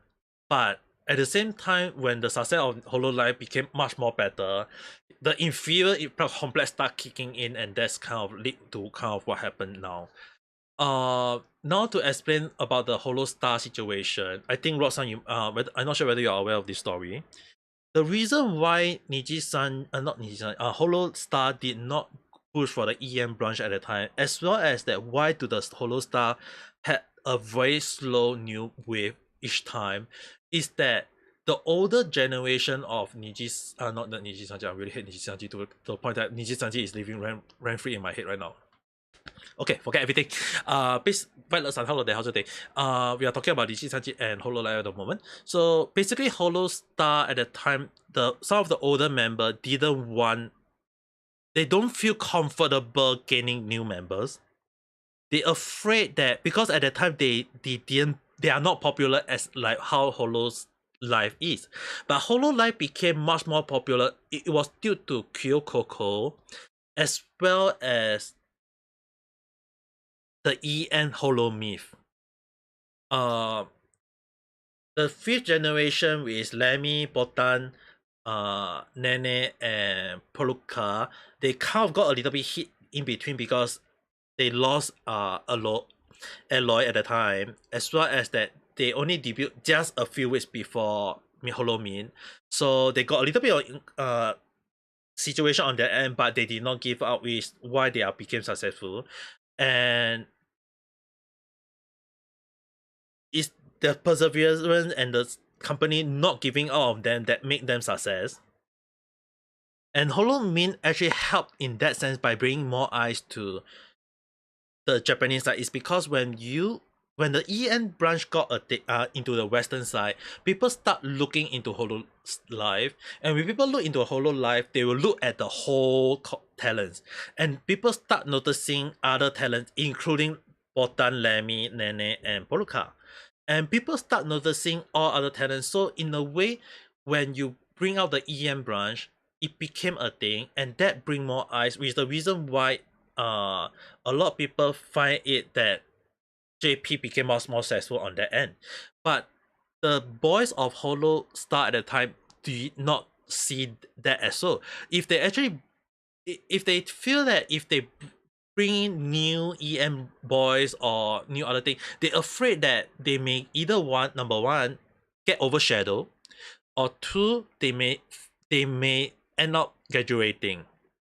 So there is a lot of situation that happen within the Holostar boys that cause them to push back a lot of time. And Yago initially want to have the new wave of the boys at the time, but he also respected the decision of the Holostar boys at that time. And this is one of the reasons why Holostar did not have EM boys for a long while. It was Yago's decision to respect the Holostar JP boys, which is the reason why Yago is the best girl. And like the difference between Riku and Yago is that like one thinks about the talent's well-being and the other thinks about the investors, you know? yeah, Like the one who thinks about the investors, they rush things into like making more money. Like, oh, how can I make more money? All right, I can do it by putting out more waves. But by putting out more waves, like the past waves get overshadowed, and like with not much like promotion. yeah, I do agree on that. Which is the reason why when they find that those talents that are not selling, they end up kicking them out. And I will tell you guys right now, they may say the words stealth suspensions, right? Forced graduation is actually a thing in Nijisanji. Forced graduation. Most of them did not choose to graduate by will. They were forced to do so. If they That's why like I was very like perplexed when Vox did this statement in the 15-minute video saying that you are like allowed to graduate anytime and like even before that, if you guys didn't know, like Mika Meletica, like she was like ex-ID, she graduated like end of last year in December. She said that there were so many people before her who wanted to graduate from Nijisanji, like a very long list. That's why she had to wait until December of last year to graduate. And Vox had the like, you know, audacity to say that, oh, you're like allowed to graduate anytime. But Celine backed out. But like in Celine's statement, she said that she wanted to part ways with the company peacefully on January 26th. And what did they do? Like they just terminated her like without even letting her know of it. Like she knew about her termination because her friend let her know. Like let her know. So that just says a lot about Nijisanji's like management, you know, quote unquote management. well, forced termination or forced graduation, right? The thing is, right? Some of them got forcefully graduated is because they feel like they are not selling. They feel like they are not giving up any money to the company, which is the reason why they kind of got kicked out in a way. The most bad words that I have to give you guys to let you guys know. They did not get terminated. They did not get graduated. They were fired. Simple as that. And the thing is, right, as you mentioned earlier, along the line that Nijisanji did say, yeah, we can let you graduate along the line. But the funny thing is, right, when they say there is a whole list of graduation, right, at the time, like if they can graduate anytime, they why are a lot of people have to choose a specific day to graduate? Why not earlier? The thing is, right, what you guys may not be most people, I think like 99% of the whole freaking world at this point of time is still freaking not aware of this. Is that in my opinion, I would say in my opinion, why I think they are kind of like have to have a long is that it's back to marketing situation. If I tell you guys, what happened if Nijisanji out of nowhere have 5 graduation at the same time? What does that pin the company as? It will not look good for the company. So they decided to slowly like they will always say that some talent will graduate slowly. I mean, like anyone who know what happened to the Indonesian branch, right? Do you guys think does it look good on the company at the time? No, it does not. A lot of people start making noise about it. People start saying that Nijisanji had did along the line of being stupid. Yes, because they realized that if they know that if they give a graduation one by one, slowly by slowly, at least the damage will be slowly spread out. But if they give the graduation in one shot, it would just mean that they are all being laid off, they are all being fired at the same time, which will not look good on the company. That is just simple as that. Let's read Andy comment. Quite a lot. Yeah, I sorry that I didn't read it for quite a while.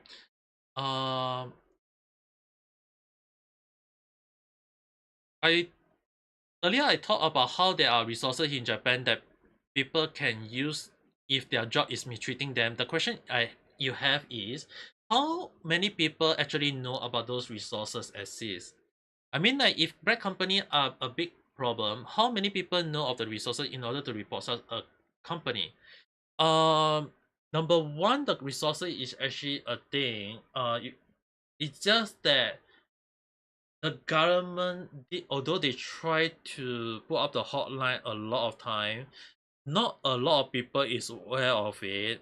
And the reason why there are a lot of people are not aware of it even when they are being mistreated is that they like I mean, like a lot of time the government put out a show on television. Now the question we have to ask, those people who work overtime, those people who do a lot of stuff, those people who just go to work overtime, go back home, do they even have the time to watch the tech news? So the question is that sadly a lot of people do not know.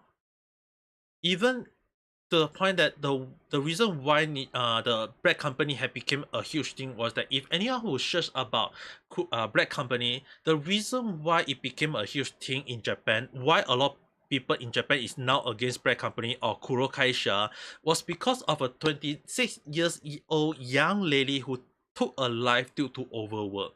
And because she took her life but due to overwork, that bring in news to people realizing that there are company that is causing employees to overwork.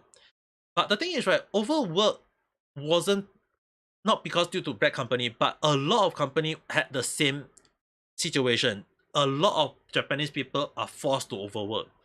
So due to that situation, some company changed their sculpture, their system to make it that no employee should do OT. It was later I can't remember which year that a lot of company, even to the some company that I work in, they do not allow me to do OT at some time unless needed. So if there is a situation where I need to OT, they will ask me whether can I do it, and then they will have to pay me all the overtime work. But there is a catch. I can't overclock a specific hours. So for example, if 1 month, if the I clock over 10 hours of overtime, they will stop me from doing overtime. So that is a thing. Because if if the police check on every employees who have do overtime, the company will be penalty. So that's how Japanese government do a check on most company. But then again, why there are still people calling black company, and why there is hotline to help those people to say that there is a mistreatment in the company or there is a black company alive still there, is that they are trying to catch on who is still doing such bad practices that is causing overwork or power harassment. There is in Japanese term called not just the sexual harassment is the sexual hara, but there is actually the power harassment called the power hara. And that kind of situation can be reported and it can be checked. And when that happens, it is still part of the situation that in Nijisanji, if currently being hold true, can be considered that if Doki really and some of the past members decide to do so, they can report to the hotline and actually have the Nijisanji company being checked through currently. And that if that check is done, Nijisanji will be done. And that's how I feel that if that will be the end of Nijisanji. Same question by Andy. Gura manager is very qualified. Liberatory new Gura will be uncomfortable in a huge group of people during one of their 3D stream. So she brought Switch for Gura to play with and use to unwind when she wasn't on stage. Yep, Gura have the best manager. I feel like a lot of people I feel like the manager got underappreciated because the thing is right, in Nijisanji, there is one manager, a lot of talents. But in Hololive, Holostar is one manager for one of each talents. Sometimes some of them may handle 2 or 3, but not a whole group. In Nijisanji, it's a whole group. Adding on to that, they have a head manager to look over the managers that are managing their own talents too. Mm-hmm. And the worst part is that that's the difference between Niji and Holo. Like for Holo, they actually care about their talents and monitor what they're doing. You know, instead of just managing them, like job wise, that is like looking over their career. They care about like their mental health and everything too, like how they would feel. Just like Andy mentioned, and was it ending? Like Andy mentioned, like good as manager, like bringing her a switch so that she feels comfortable during a 3D live. That's the thing. Like Niji's management don't do that for their talents, for their livers. Because they have so many, they only have very little like employees. They're like understaffed. Yeah, I feel like they are. And they have many more livers than actual staffs. Yeah, I do agree on that though. Like it's so damn obvious at this point of time that Nijisanji is understaffed. But I feel like the reason why they are understaffed is that number one, they don't want to pay too much for some people to do kind of work. And even if they want to hire some people, if I show you guys earlier the way they wanted to hire the people, right? They want the person to be like doing a lot of jobs though. If based on the job scope, like even for the PR job scope, right? They have to do a lot of stuff, not just the job scope of being PR. They have to also look into the situation on programming. They also have to understand the thing on data. And I'm like, dude, they are freaking salesmen and PR. What the hell do they need to know programming for goodness sake? Like, tell me which PR know programming. I'll be like, aren't they supposed to be learning marketing? So that's how bad Nijisanji is, because it's not they want to hire a PR guy who can not only do marketing, who not only know how to do sales, who not only know how to do programming. Like, who in the hell you can hire a freaking person who can that is these multi talents? Which I myself can do that, but I don't have the certificate. I won't, even if I go and apply to it, I'll be like, oh hell no. The salary is not even worth it. Andy also write the line. Bessler Yago treat his company and talents like he would a tech company. Reinvest profit to keep up to date and make sure everything runs smoothly. Worst girl Riku treat his company and talents like he would as an idle company. Keep up profit and let things go stupid for too long. Okay. Well, actually, correction, Riku doesn't treat their talents like idols because Nijisanji, most of the Nijisanji streamers, the livers, are gaming streamers. You know, they don't like sing.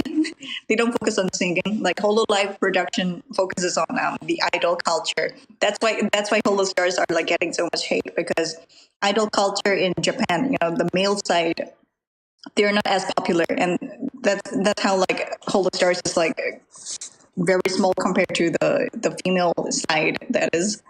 And Riku treats his livers like livestock. If I'm putting it nicely. That's a very strong word that I never thought of. Kizzy, hi. Hello there, how's it day? I mean, like, I've been saying along the line that Nijisanji have been treating their talents as employees. That's how I've been saying along the line. But if you're saying that they are treating them as livestock, I think like, damn, now that seems like it though. I just had to use that word. I just had to. Hi. Hello. I mean, like, I can't debunk that because the way you said it, it makes so much sense because it's like those talents are something like along the line of the golden egg goose. They are now just laying all the egg for the company to pick it up. You know about the golden egg goose story, right? They're like, oh, they keep laying like a golden eggs every day. Maybe they have more golden eggs inside if we cut it open, you know? But look at what happened when they cut open Salan. Like, you lost, what, 16% of stock in 5 days. Yep. Very negligible. Termination of Salan, negligible. Yeah, the way they put it up ass. is... And also just to let Andy know, let me show you guys everyone on YouTube. I did this. Let me move my face, my avatar a little bit to the left. Yeah, I did that. What did you do? You can check my... I mean, like, basically, I did best girl, Yago. Worst girl... Let me check your YouTube. Oh, you're definitely gonna enjoy this. Rolex on holiday, how's it? Right now we are talking about Nijisanji and her lost. Oh, best girl. You mean best girl and best clown? Best girl is just gonna... Best clown is gonna even... That is not gonna be a best insult against for him. Because the current situation is just becoming a whole circus. Nijisanji is a whole circus right now. Everyone is getting entertained. Hey, that's why I say that that's why I give him a little bit of makeup. That's clown makeup. He's the whole circus. Hey, Andy-san, that's being rude to Poluka of Hololive. That's yeah. Poluka is known as the whole circus, okay? Polka is like the ringleader, you know? Yep. And what? Riku is in the circus. I feel like if... Riku is currently like walking the tightrope in the circus. The thing is, right, when I saw whoever did that for Riku, like putting him wearing a clown makeup, I was like...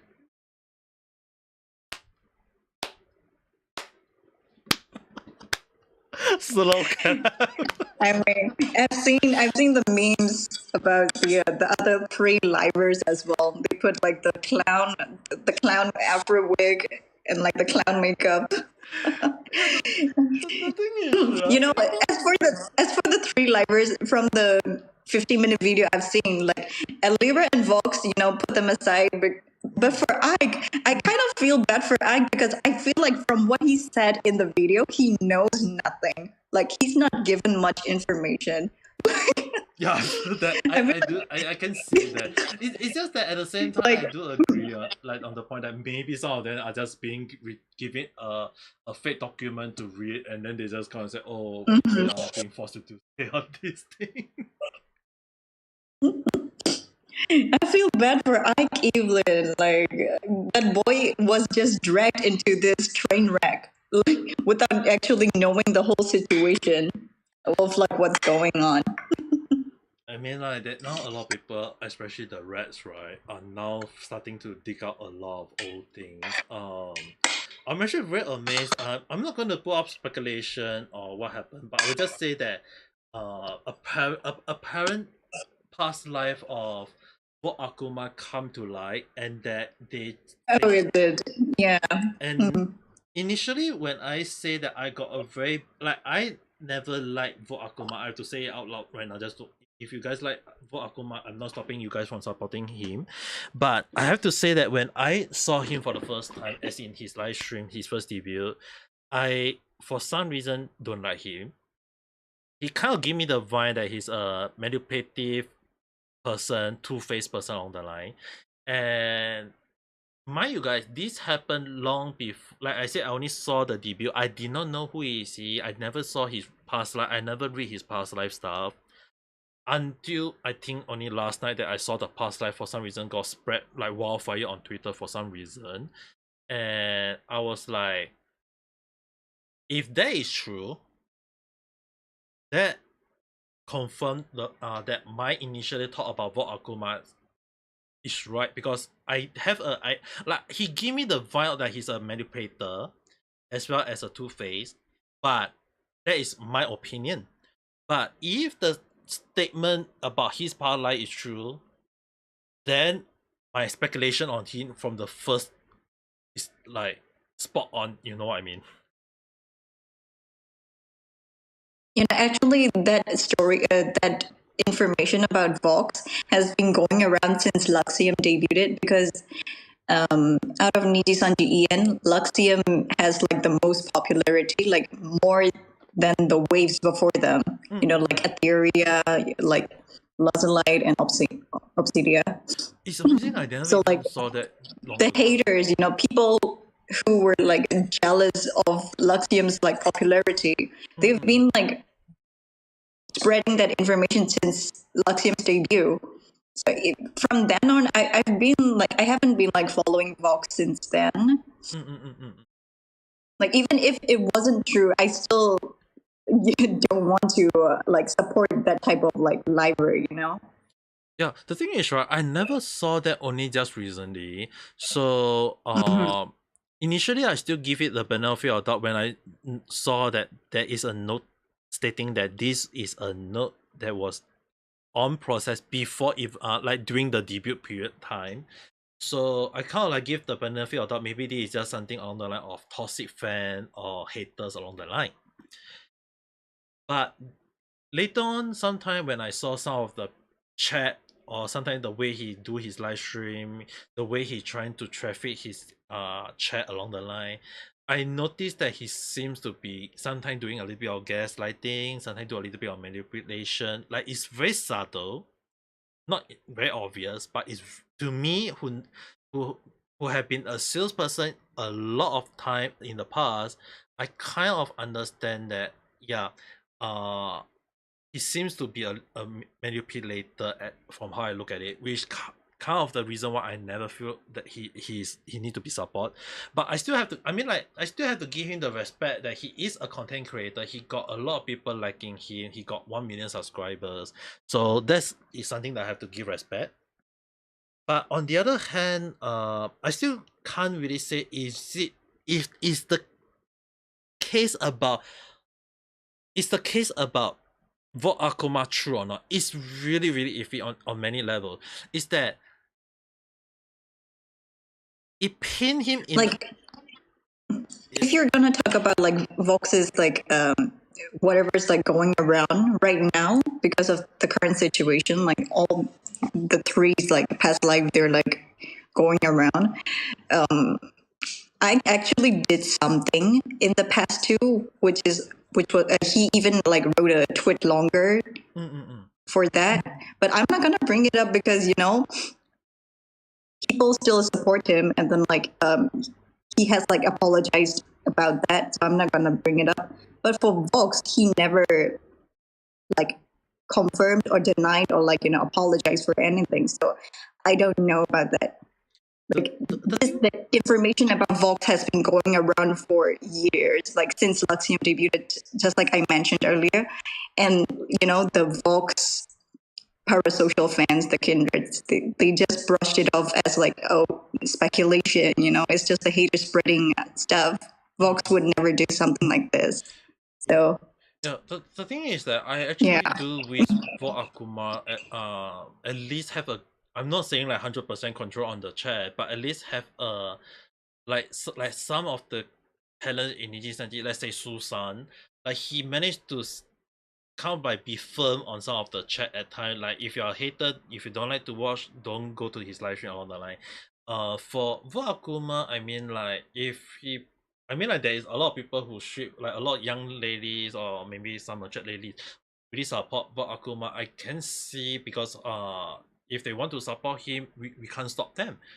But it will be nice in the way where Vogue Akuma kind of like put a little bit of control. Not saying like he have to put a freaking dog collar in every single one of them, but at least make sure they at least well behave along the line, and at least make the chat more affordable. Because I have seen quite a lot of people complaining about the chat being a little bit too toxic or being too crazy, and I can see why.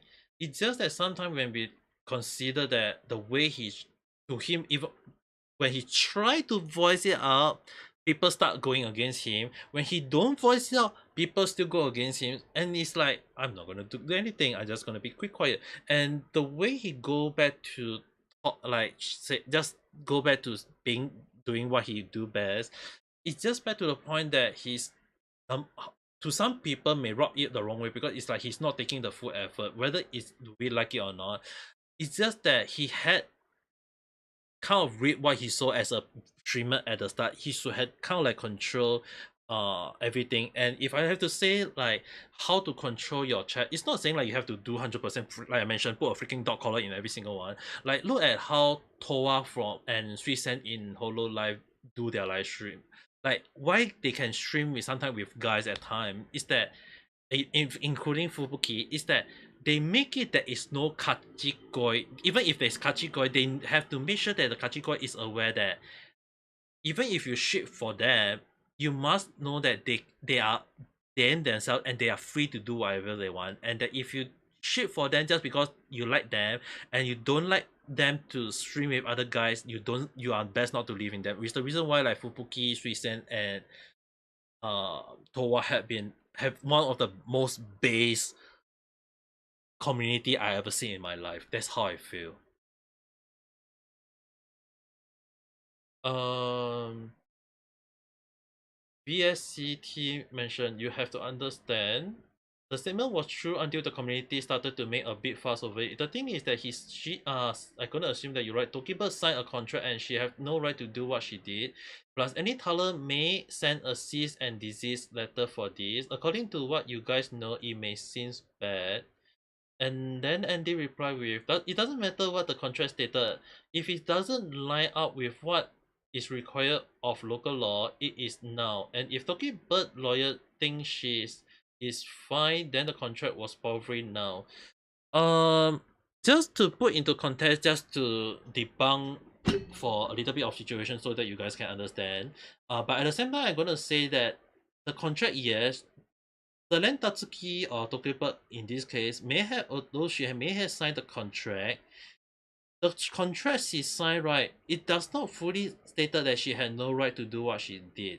she is a liver, and that technically as a liver, if you guys remember, one of their talents say along the line that the talents are free to do whatever they want. They are free to do what kind of thing they can to promote Nijisanji. So in this case, what Selene have been doing technically is to promote Nijisanji as well as to promote herself. So in a way, that is considered a promotion. It's just that Nijisanji decided to take down that music video or maybe other things that help to promote. So it's in a way, right? A lot of people had kind of like take it that Nijisanji is being petty. But the thing is, right, on the other hand, is it Nijisanji really petty or not? I just mentioned on the line that Nijisanji only care about money, money, money, money all the time. And even if I'm being vocal or not, the way Nijisanji to have done, right, is that they could have used the money to indicate is it suitable for more investment. If they find that there is no way to support it, they have to indicate to Selene. But the thing is, right, the way they put out doesn't seem to in line with the way they say that they want to support their talents in any form. Like Riku in his statements put up in a freaking 6 minute, which I watched 3-4 times just to understand what he's saying, is that he said that in his change he will help to change Nijisanji for the better, to ensure that Nijisanji will support whatever they can. But from how I look at it, it doesn't seem to be the case beforehand. It's like if he said he's promised the changes, why did it happen not long ago but now? It's proof to show that the talents was supposed to have the freedom to do so, but it's just that they have no open communication, and that lead to the whole situation that lead down this rabbit hole. And which the reason why this whole damn situation is causing a lot of people to be very angry. And Catson, hello there, how's your day? There is a lot of people that is causing a lot of people to be starting to be going against Nijisanji. It's not that she signed the contract or not. It's just that sometimes when you sign a contract, if the company stated that you should follow their rule, yes, but if they feel that if whatever you do is promoting the company, that is something to be proud of, and the company should support it. That, but the company is showing many signs of immediate sabotage of Senen Tatsuki, which is the reason why this whole situation is very bad on Nijisanji. It's a very bad PR on Nijisanji. And this kind of lead to the whole situation where people is now talking about, is Nijisanji trying to sabotage Selene Tatsuki at the time? Like it's very obvious the way they, like if you do it once for, if anyone want to remember what happened, the truly first time was the um the artist situation where Selene wanted to pay the artist for getting the artwork done. Like Nijisanji didn't want to do so, and then Selene decided to pay out of her own pocket money. And then after that, when there is the tournament that Selene Tatsuki had host or tried to create, Nijisanji was the one to cancel it. So it caused a lot of people to be very angry, a lot of people to be mad, and a lot of people start wondering like, is Nijisanji management, is the management of Nijisanji trying to screw with Selene Tatsuki? And a lot of people on that end is already kind of like having the idea, thinking that she was screwed, she was sabotage, she was whatsoever. And a lot of people kind of like keep that in, and I think Selene also kind of keep that in, because Selene had mentioned in her Tokiba had mentioned in her statement that it was accumulate of build out of stuff that caused her to decided to take her own life. And it's, if you look at a lot of things, that the number of collaborations she should have gotten was denied. Her voice pad was also denied. A lot of stuff also got denied, which is the reason why a lot of things that she could have gotten in Nijisanji was all being thrown out of the window, which is the reason why it's not that she doesn't want to do whatsoever. It's not because of the music video. The music video was the final straw. It was the final nail in the coffin. It was a whole long period of situation that had go against her that caused this explosive. I mean, like in a sense, if I had to put it in the metaphors, one water bottle can hold up to a limited amount of water. If you try to overfill it with water, it will burst somehow. So the thing is, right, the whole situation had been accumulated. It is just an empty bottle that had been filled up with water each time to the point that it had been overfilled and it burst. So the whole situation, if you say that what Selen Tatsuki did is wrong, but the thing is, right, it would have not happened if Nijisanji management had handled the situation well. I mean, like, look at Hololive. The Hololive situation, Hachama wanted to graduate. Gura also considered graduated. Kirara also wanted to graduate. A lot of their talent wanted to graduate. But the reason why they choose to stay, the reason why they choose to hold on is because of the trust in the company, the way the company try to ensure that what they do will to bring up the talent, give them the care, give them the mental help, give them the financial help, whatever help they need to make sure they stay. They did whatever they need to make sure they stay. That's how a company should do. But Nijisanji did neither. They only sent a freaking termination letter that only known to anyone.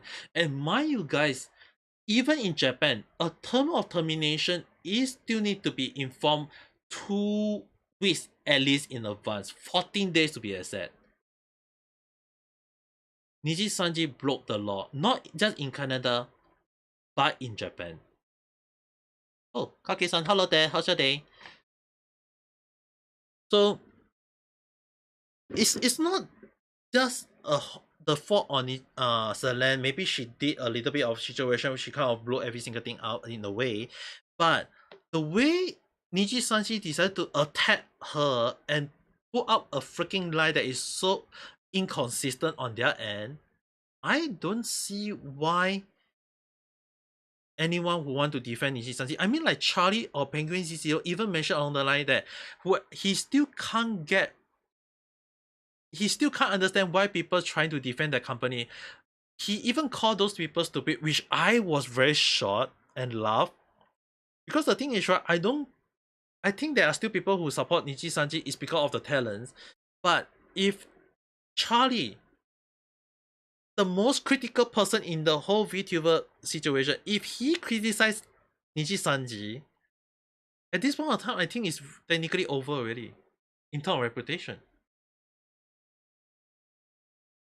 And like, let me add on to like another thing that pushed Selene into wanting to leave Niji and all that, like how she is not like able to trust her own like colleagues and stuff like that.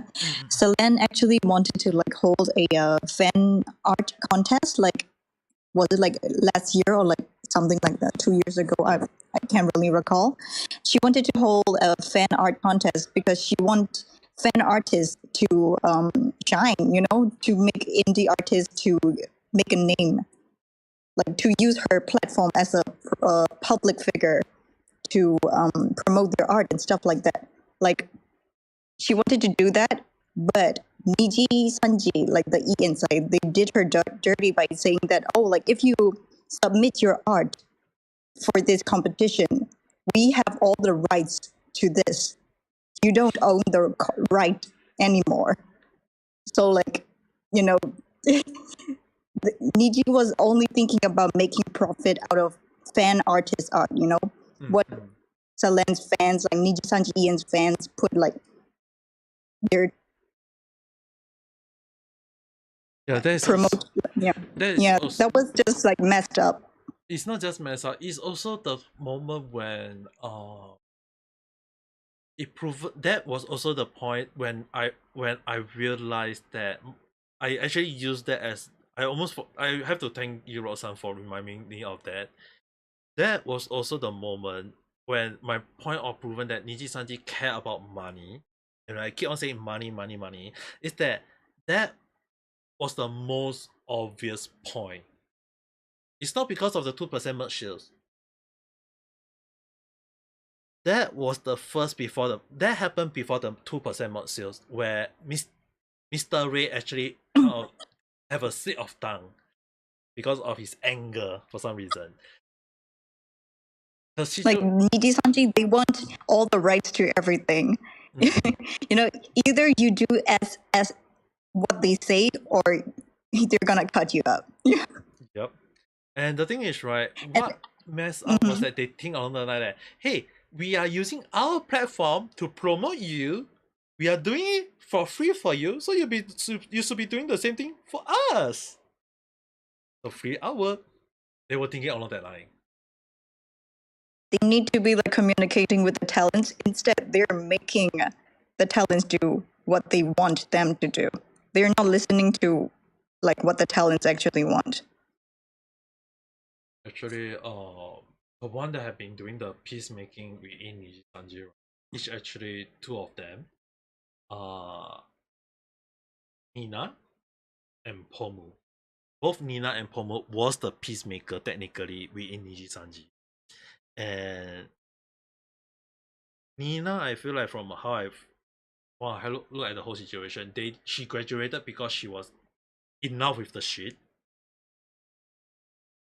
Pomu also kind of like F out with the shit, that's why she also chose to graduate. Yeah.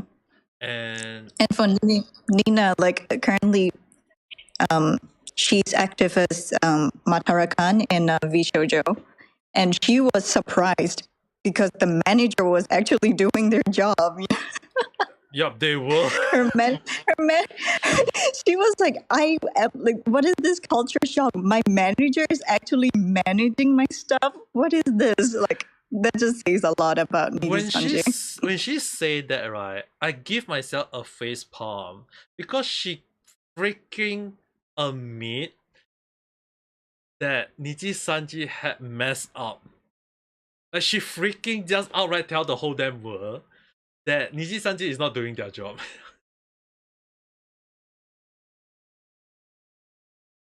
It's not directly saying it. She indirectly saying it, which is the funny part. But I still don't understand why she chose cockroach as her avatar.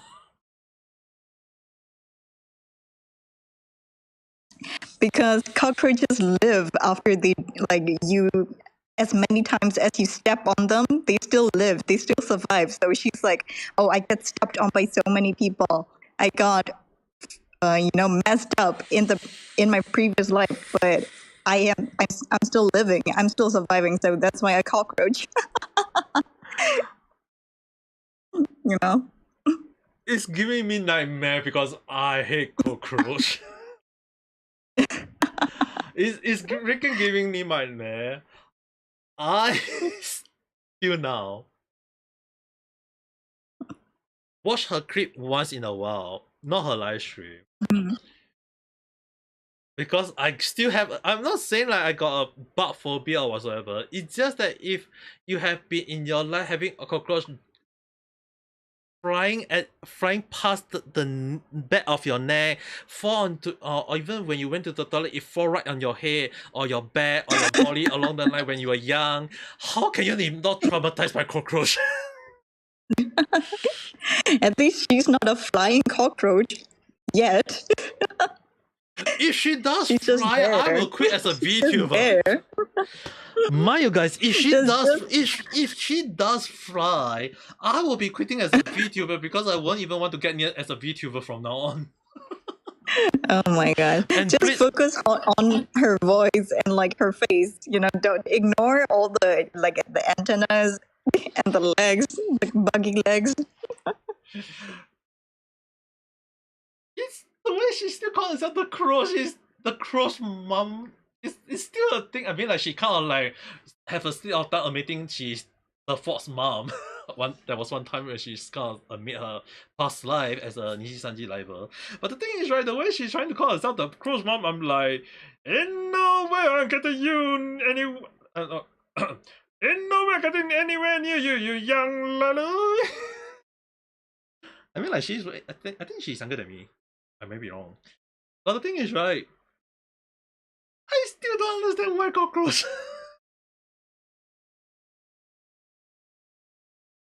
Let her be. She's just enjoying her bug life.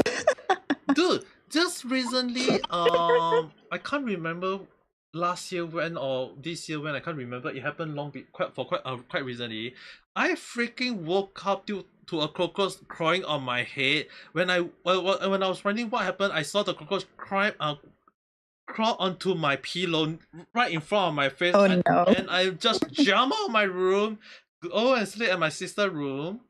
I did, and the next day I tried to spray my freaking whole room to make sure that the cockroach take a sniff of the insecticide and die for somehow, and then it somehow managed to die, and I managed to throw it out of the window.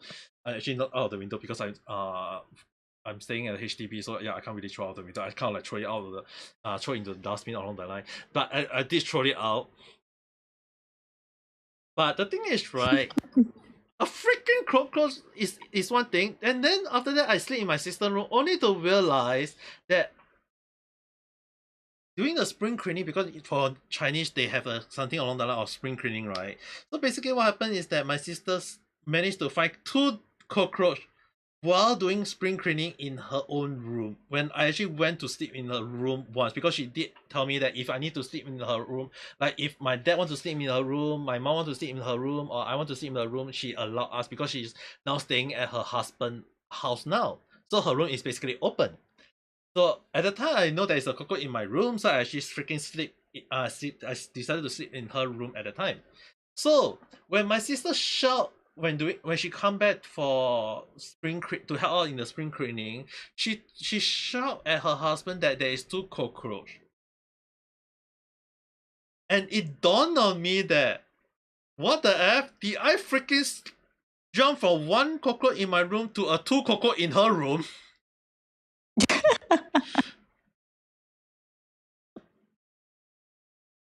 So it's like, what the heck? Like, how many cockroaches are there in my house right now? Like,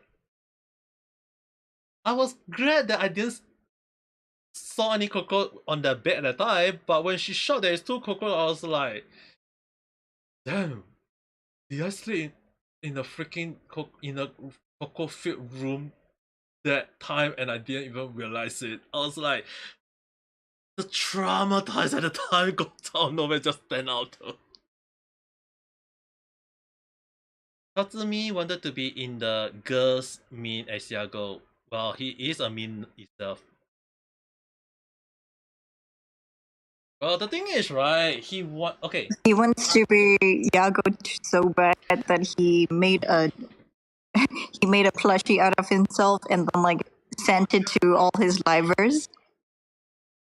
Okay, I will tell you guys why I say that he may have a inferior complex at the moment. Is that if you guys actually look at his if I recall correctly, if Riku Tatsuki. Tatsumi. Like he's still a 27-year-old, like Okay. He's the youngest billionaire in Japan. Mm-hmm. Like he started Nijisanji while he was probably like in college and stuff like that. The question is that the fan mark he set for himself is the smiling face with a holo on top. Mm-hmm. The reason a halo. The reason why he used that, and the reason why I, as a person who has studied a little bit of psychiatry, psychological thing in the past,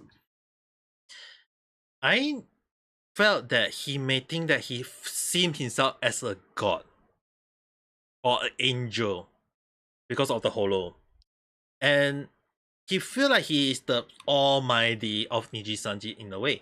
So he had, and then the thing is, right, the two titan of VTuber is not Kitsuna Eye or face connect or whatever. Is at this moment, no matter what, at the time is Holo Life, Holo Star, and Nijisanji. And Riku had a little bit of inferior complex against some of the people, especially in this case, Yago.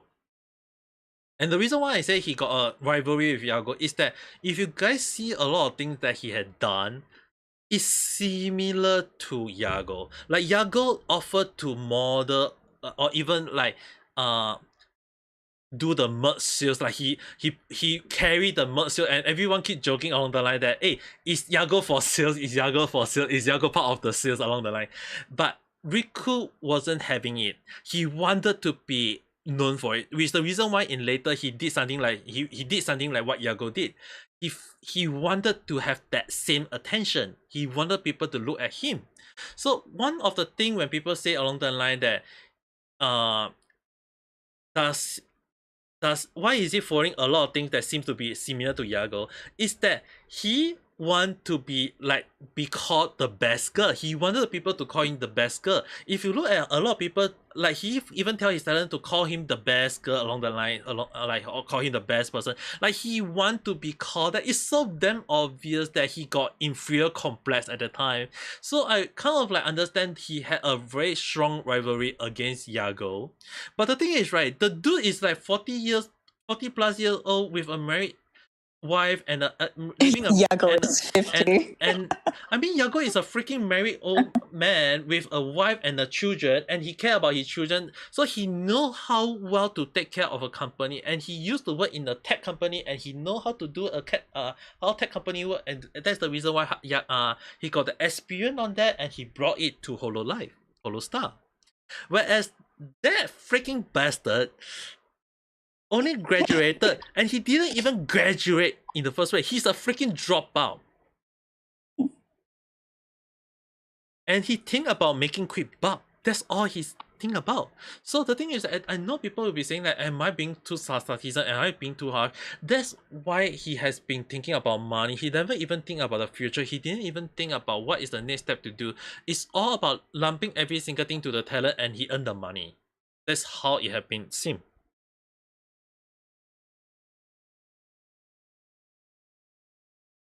He's a dropout. He said it in his interview, you know. When he was called the youngest billionaire in Japan, he freaking got in interview and he admitted that he was a dropout. He dropped out of university to kickstart Nijisanji. That's what he's saying.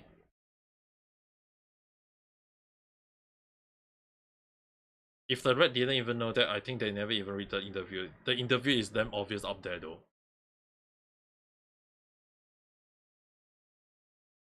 And the thing is, right, like I mentioned, the freaking hollow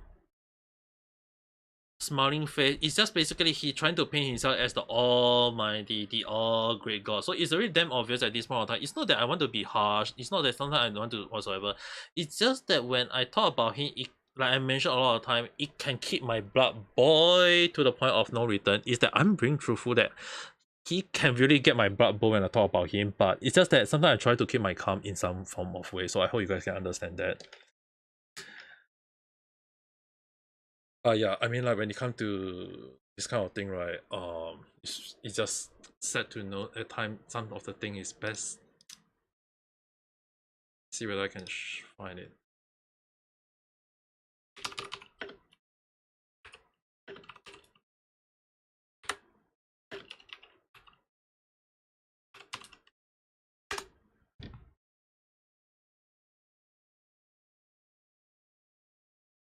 Yeah, I mean, like really, it's already say the colleague drop out. Is there really though? There are some people who know about it. I'm not sure. When you say the Reds didn't know about it, I'm not sure which Red didn't know about it. It was in the interview in the past though. He mentioned it himself. He said it himself. So I don't understand how two people is not even aware about it though.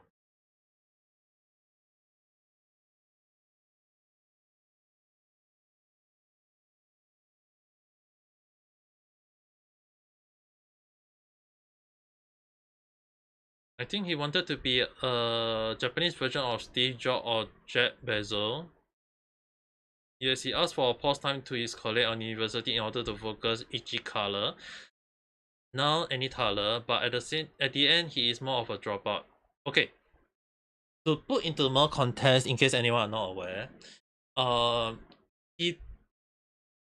the way, if you guys remember the way he dressed himself, the way he trying to dress himself, he tried to wear simple clothes. He tried to wear very very simple clothes or something along the line. So he's trying to paint me like he's trying to paint himself something like Steve Jobs already in the past. He's trying to make himself like the Japanese version. So he did what you said is definitely not wrong. He did try to go that route, and he's trying to let more people thinking that he's the, I mean, like he's the youngest billionaire because he made use of all the talents, hard work, and he reaped all the benefit, all the profit. So in a way, it's already part of the thing, and not just to let my avatar move back because my phone is charged to a percentage. So the thing is, right, he had been painting himself as the almighty, and like I mentioned, when I say that he got a inferior complex, right? If I tell you guys, if you guys still remember, I'm not sure. Do you guys remember the scammer lady who faked about the blood test machine? Her name was called Elizabeth or something along the line. Do you guys still remember the blood machine that was supposed to be the revolutioner of blood testing along the line? Yeah, he wanted to do something like that. Because if you guys look at his clothes, it's all very simple. And he wanted to, and the pose he paint himself, or the like he like this pose, like he trying to make himself paint himself like he's a very almighty, he's the creator of Nijisanji. And at the end of the day, when you say he put a pause, right, he didn't even put a pause, he just basically dropped out because he wanted to concentrate on Ichitala. And mind you guys, Ichitala mean one thaler. Not any thaler, but one thaler. So And yeah, and it happens to be black. yes, it happened to be black. I guess it was black all along. I guess it was black all along.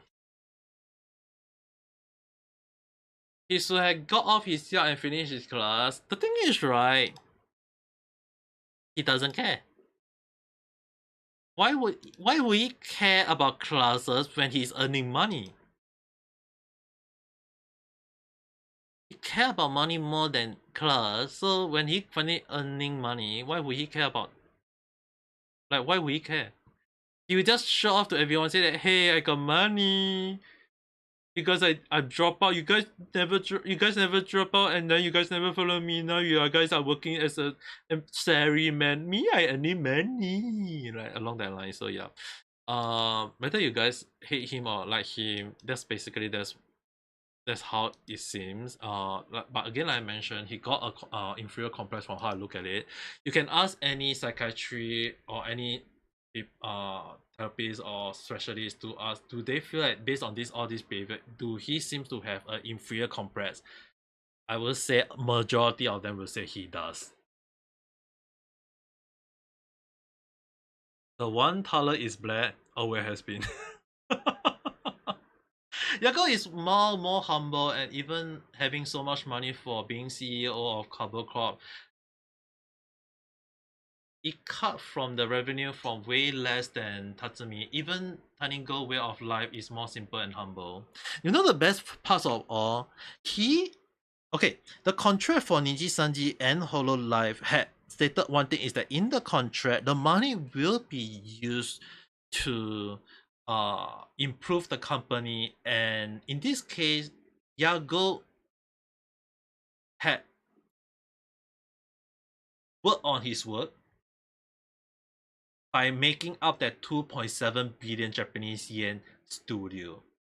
He had put in the effort to make that dream come true, which is the reason why the 2.7 billion Japanese yen studio had became a true. It was the dream that a lot of the girls wish, because they have to borrow studio from other places, and now having their own studio, it make life easier for a lot of the talents. But where's the studio for Nijisanji? If Riku really care about his talents, why would he not use the 1.1 billion worth of stock at the time that he was given to use it to create a studio for Nijisanji. If he freaking did the same thing at Hololive Holostar Production, a lot of people would paint him as the almighty that he wanted. But no, he decided not to do so. So it's just that at the end of the day, he think money more than investment. Like I say, like a lot of time. Sometime in marketing 101, you have to sacrifice a bit. You have to lose a little bit of profit to gain a lot. To him, I guess that he was. I guess that he was sleeping in class, or he was because he skipped the class. That's why he didn't even know marketing 101. I freaking didn't even got a certificate in marketing. I freaking have to self-study a lot of stuff, and I understand marketing 101. I don't think that he understand marketing 101.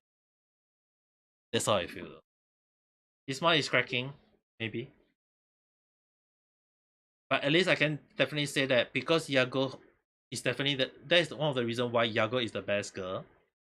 And if Riku want to be known as something girl, I think that this one that I created for him might be more than enough for it. I mean, like, You know, like Yago did like an interview recently, like oh last yes, I year, saw that. and like they asked Yago like, since you know Nijisanji is not giving enough salary to their talents, you know, 2% cut, whatever, so on. Like they didn't really mention that, but you know, he was asked like, you know, why are your like talent, because like Hololive puts out their financial report like every 3 months, and then from the recent one, it says that in for April to June in 2023, Yep. Cover apparently paid 910 million yen to 75 talents, which is around like 40K US dollars per talent in 3 months. Yep. And he was asked, why are you paying your talents this much when like the other company, your competitors like Nijisanji are not paying this much, you know? And what his reply was like so based. And he said that I pay my talents what they're worth, Yep. you know? So that's another reason why he is best girl. The thing is, right, what Charlie once said in his in the video called this evil company is called as Sim. The thing is, right, he had mentioned along the line that the talents, the one who is behind each model, they are the one who help you to put the merch on sales. They are the one who make everyone take notice of a company. They are the one who bring eyes to your product. Yago see that, and that is the reason why he paid their talents a lot, because he know that the talents are the ones who bring eyes to the company. The talents are the one who put the sales out to be sold out, to be and bring more eyes into looking into everything of the company. Riku probably failed his lesson and did, or maybe he skipped the lesson and he failed to see that, which is the reason why that is a very huge difference between Nijisanji and Hololive. At this point of time, I think like what Anderson mentioned, Rikuman is cracking. Is really cracking. Like so that obvious at this point of time is that Riku definitely did not see his talents as what they were, but as and like basic. I think I'm gonna use your word, livestock. Go ahead. Go ahead. Use he it. basically, Bring it up. Let everyone know. He basically looked at all his talent as livestock, the golden egg laying goose that he always wanted, and that's how he seen all of them. He basically don't care about them. He don't think about them or their welfare. And for Yago, he think about it. He care about them, which is the reason why Yago is always known as the best girl, and Riku will now known as the worst girl.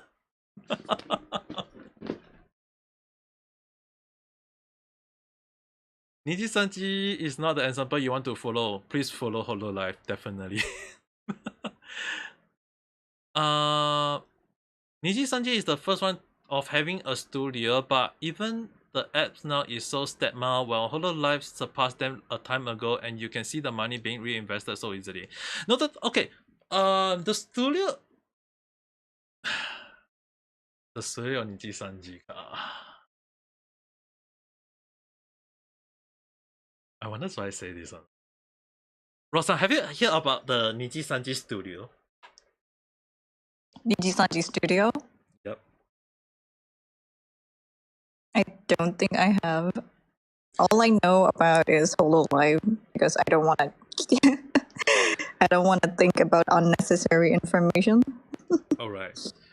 The Nijisanji studio actually belong to an existing studio that Riku bought technically, so it's something like a second-hand studio. But it When was it? Like, it was one of the long old time, but the studio doesn't really have anyone went there for anything. The talent doesn't really use it because there's like nothing to use over there. It was just mostly used for song recording or voice pack recording. That's all. It's very It's not. There is no 3D studio there. There is no 2D or live streaming for set up there for the live streamer to use. It's just basically a simple voice recording studio. That's all I can tell you guys. Okay. So to answer Demons 4500 Sun, that's basically how the studio is though.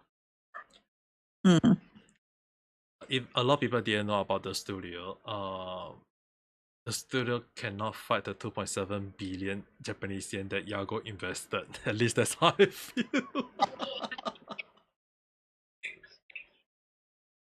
And now the studio actually way worth more than that because that corridor they have had every signature of every member, so it means that that wall is worth way that one wall. That one wall. So if in the case they have to demolish that building, they have to make sure keep that wall. Keep that Somebody wall. is gonna just. Somebody's gonna just keep that wall and break it. Yeah, break that wall as a freaking one whole piece if they have to. Oh my god. But you know what's the best part of all that Yago did? The huge life-size giant figurine of Gura was supposed to be created and by someone else, and it was supposed to be put off on auction. Meaning to say that it did not belong to Hololive. Even if Hololive wanted them to create it, it did not belong to Hololive Holostar at the time. It did not belong to the company at all. It was belonged to the figurine company at the time. So when it was put out for audition. Audition. I don't know why I say that, but actually more like it was put out for auction, right? So when it was put out for auction, Yago bid for it. He bid. He did not let anyone want that. He won it for himself. So I don't know how big he is. Like that, and he freaking put it in the front of their company. So when you step into the company, you see that figurine. So the thing is, that just show how much Yago is willing to invest in the company though.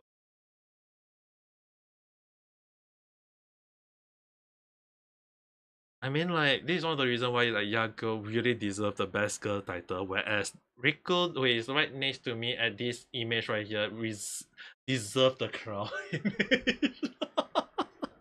I think calling him the best crown is like an insult to every crown in this world though.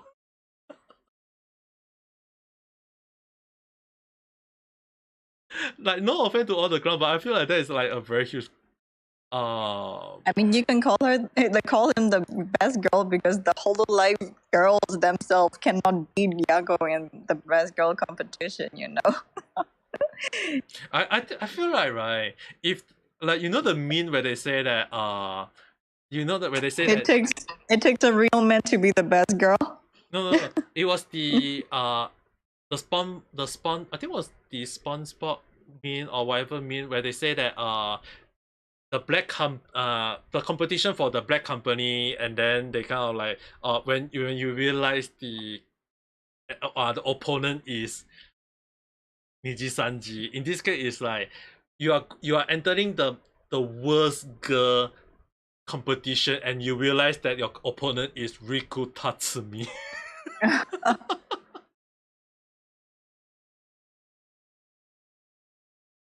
Like, it's really damn bad though. Yako support all of his talent. He care about everyone. He definitely. And I mean, like, it's speak volume when the way, like, even the reason one when Mel got terminated, he really go to the point of saying that he really wish that there is a better option to handle this. Even when Kyokoko graduated, he even mentioned on the line that he even apologized that he could not do anything for Kyokoko. It just proved a lot of things that how Yago is really one of the, like, you can't ask for a better CEO of any company though. Yago had no best competition. The thing is, right, it's always been a meme within Hololive, is that if anyone want to know that is the best girl of Hololive, there is the F tier, there is the E tier, there is the D tier, there is the C tier, there is the B tier, there is the A tier, there is the S tier, and then there is the Yago tiers.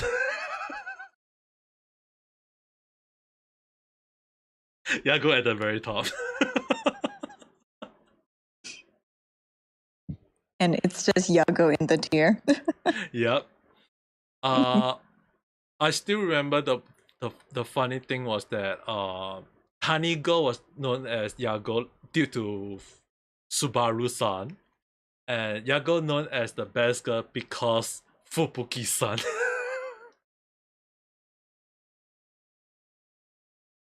I still remember the old past. It's like Subaru mistaken the name as Yago because he didn't know how to pronounce the word turning girl at the time, so he kind of mispronounced her CEO. Like, she didn't even know the name of her CEO at the time, so she kind of like, oh, Yago, so Yago became a meme. And at the time when a lot of people saying like Fubuki is the best girl, Fubuki just joked along the line and pushed it to Yago at the time, so Yago became the best girl. The difference between Mel and Lucia terminate is that Mel actually admitted to her mistake and owned up to it. Well, so despite it being a termination, it come off more as a sudden graduation. Sadly, graduation would at least mean that if it was a graduation, at least Mel will still get to see a lot of Mel's video, VOD, all these things. It will still stay up. But the reason why termination is a very strong thing is that they are forced to remove any trace of her. Which is the reason why Algo is very sad, because if he had, based on the contract, he has to erase all traces of Mel. So that's the reason why he and the others are very sad about it. In the terminated contract, they are forced to erase all traces of her. They had no choice but to do it because she breached the contract. Yeah. So if it's a graduation, at least we can still slightly accept it. It's just terminate. It's just Yeah. that it's a total erasure. They Even had to show them. They had to show and give example that they're not favoritizing anybody. There's no favoritism in cover. You know, even if Mel was a first gen whole life member, she got terminated because she breached the contract. and this again is maybe we can sorry to linking back to Nijisanji, who always who seems to play a little bit different, is that in Hololive they had that termination of Mel Zaru is that her termination has shown to the whole world that Niji's a Hololive Holostar do not play favorism. There is no favorism inside. But for Nijisanji, they claim there is no favorism, but a lot of people is now putting up the statement that there seems to be favorism. So this is really one of the big difference between Nijisanji and Hololive Holostar though. Graduation and termination are vastly different, but the way it felt more of a graduation despite anything going down as a termination, they part way in a neutral way. Yes, I do agree. It's just that Mel last stream at the time I will say it did come off very weird. The way he talked about Mel last stream, right? If anyone who saw it at the time, you'll notice that how she mentioned every single member of Hololive, what is her impression of every member. It come out very strange. It come out as what the heck is why is she talking about every single members? Until when I saw the termination, that I realized that it now makes sense. Which the reason why it seems that she was aware of it, she part and they already mentioned it that they part way willingly. Mel admit to her mistake. The company wish to let her stay, but they have to enforce the law of their contract. They have to do so.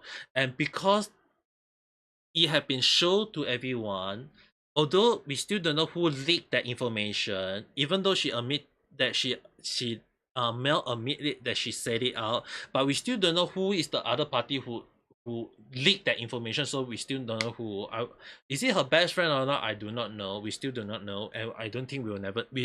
I doubt we will get to know from now on, and hopefully not. That the situation of the leak of information really bring down that it let everyone know that yes, they were aware of it. And the funny thing is, right, Mel had stated that she was aware of termination. Again, Nijisanji did not did so with for their talents, but Hololive did so. So if Hololive did so, why did is it so hard for Nijisanji to do so? That's the issue. Um Desmond 4500 commented, wanted more reason why they are better. Mel and Lucia were not notified before the public notice. The involved party are the one to have that info prior to anyone, even the other talents. And then Andy commented, so despite it being a termination with everyone being erased, the way she left was that is considered graduation. Yes. Well, the thing is, like for Russia, cover actually wanted to like protect Russia. It's her who dug her own grave and then like leaked information to a third party. Yep. So they had to terminate her. That's why like her termination was like a big thing.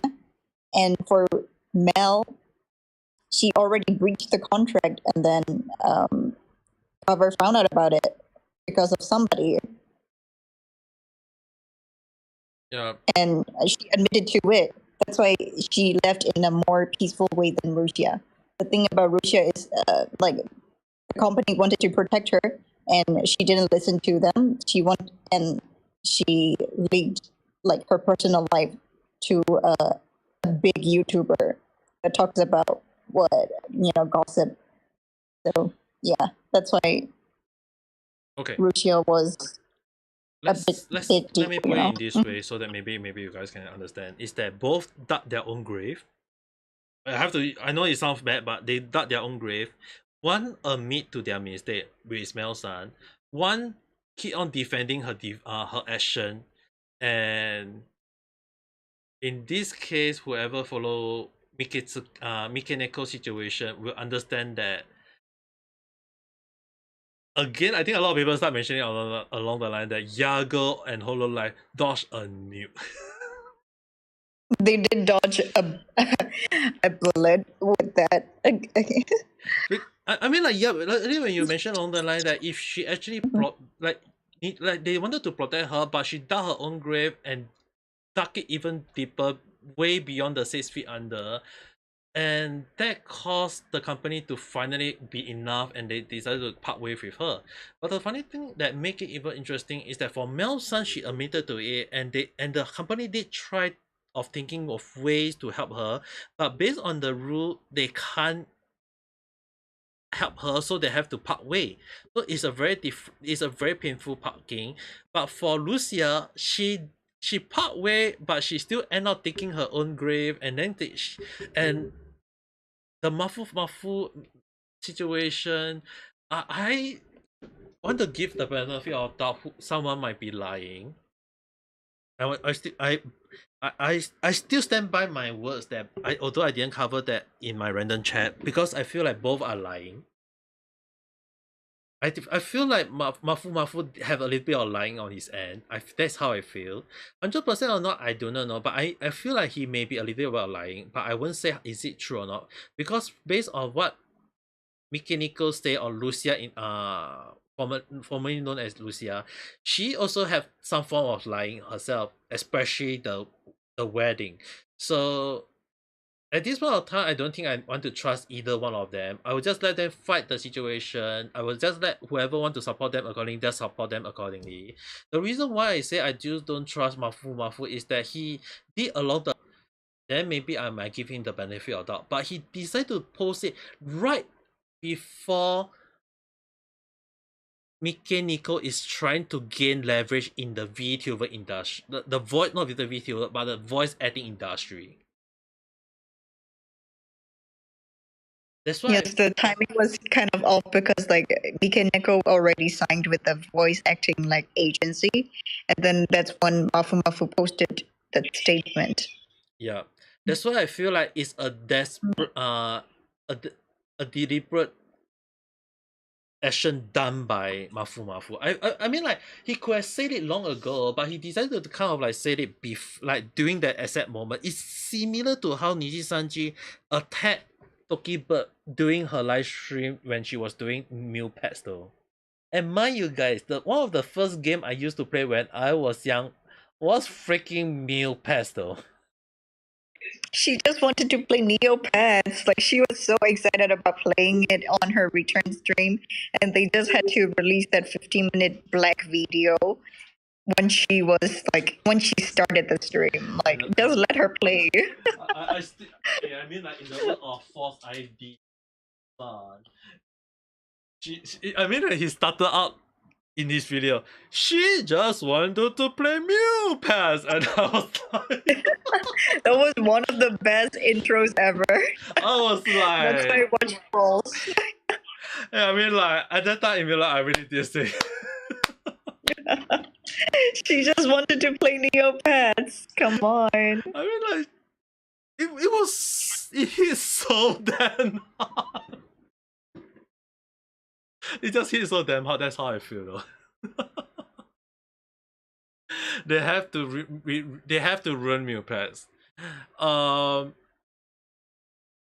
the funny thing is, right, I feel like Nijisanji have issue with Neopets somehow, some way, somewhat though. I mean, like, Nijisanji always had a lot of issue, and the thing is, right, they don't let their talents play a lot of games. It's because, right, when they sign when the talents want to play a specific game, right, the company of Nijisanji will sign a special type of contract with the game company, and that contract, right, offer more than not, they will demand the company will demand the full right that they will that the talents of Nijisanji will get to stream the game of the company, but they can stream whenever they want, whatever they want, however they want. But it will be considered something like a free marketing for the game company. And they have to get the exclusive right that only they can have. Which is the reason why, if you notice, like why like for Hololive, right, a lot of games they play are always the latest game, not a lot of the other games. Or maybe for Nijisanji, why they can play a lot of games that seem outdated, or some of the only a Pacific game. Like they only play Pacific game and not a lot of different game. And even when they want to play other game, they don't end up playing other game. It's that Nijisanji do not let their talents play every single game. Even though the talents once claim, oh, they got the freedom. They don't have the freedom in the first place. Hololive did have the freedom by applying for the right, but it's just that sometimes when they apply for the right, they have to make sure that the right that was given to them is also following the guideline of the game company requested.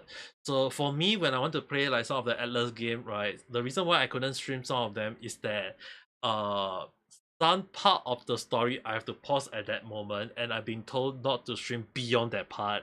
And if I want to stream beyond that part, I either have to stream either on Twitch or somehow, somewhere. So, the reason why some of the game one of the game I have called the Soul Hacker 2, yeah, even I couldn't stream those is because of the issue with the Atlas. So that's what I can say for now.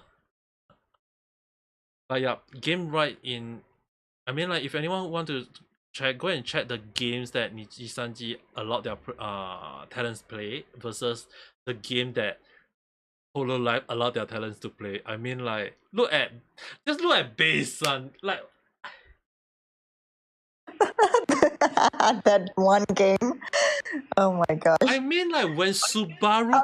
I Get mean, like when terms for that. no. I mean, like when Subaru Subaru played the sausage game that is already questionable. Yeah. But Bay of every game she could have played, she have to play the P game. The jousting game. I mean, like it's so damn obvious that it's a very yabai game. I don't know how she was allowed to play the game. I don't understand why YouTube allowed her to play that game. How is that VOD not demonetized? I don't understand. If I play that game, I will be immediately suspended.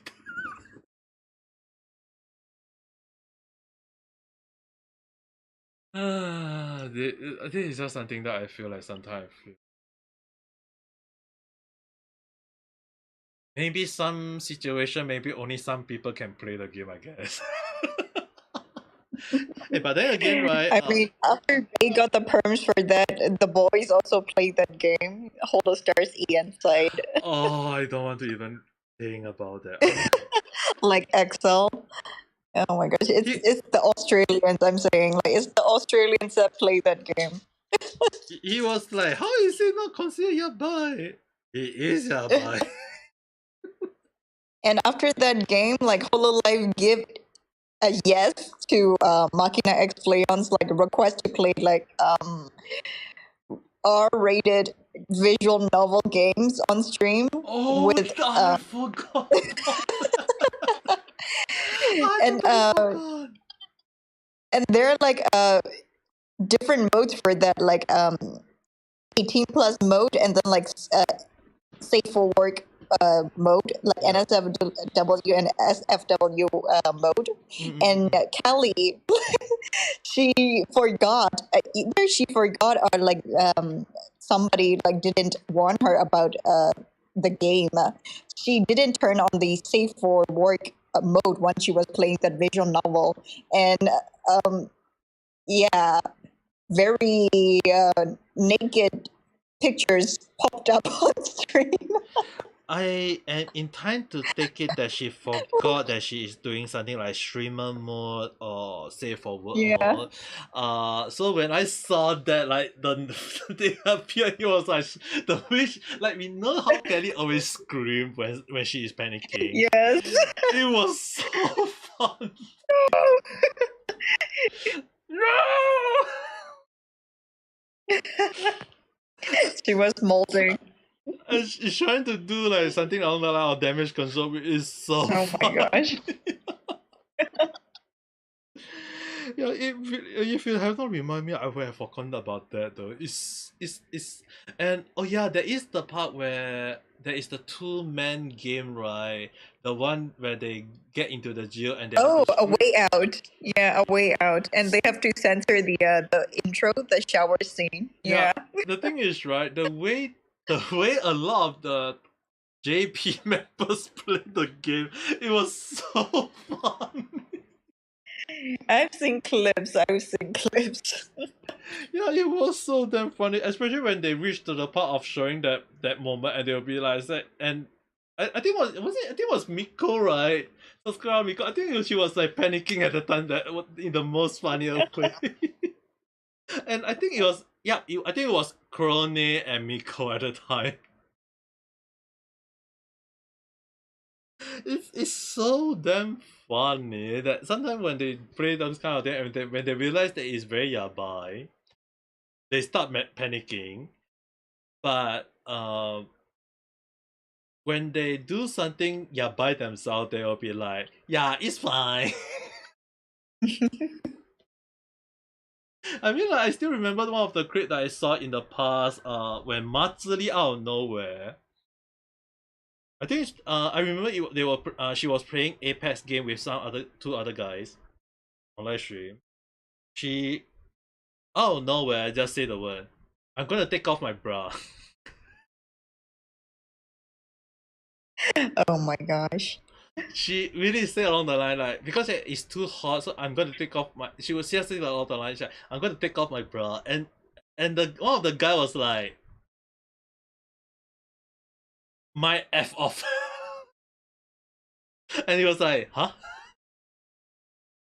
And the other guy who know it, and how you know how well Matsuri always behave, will keep on laughing in the background.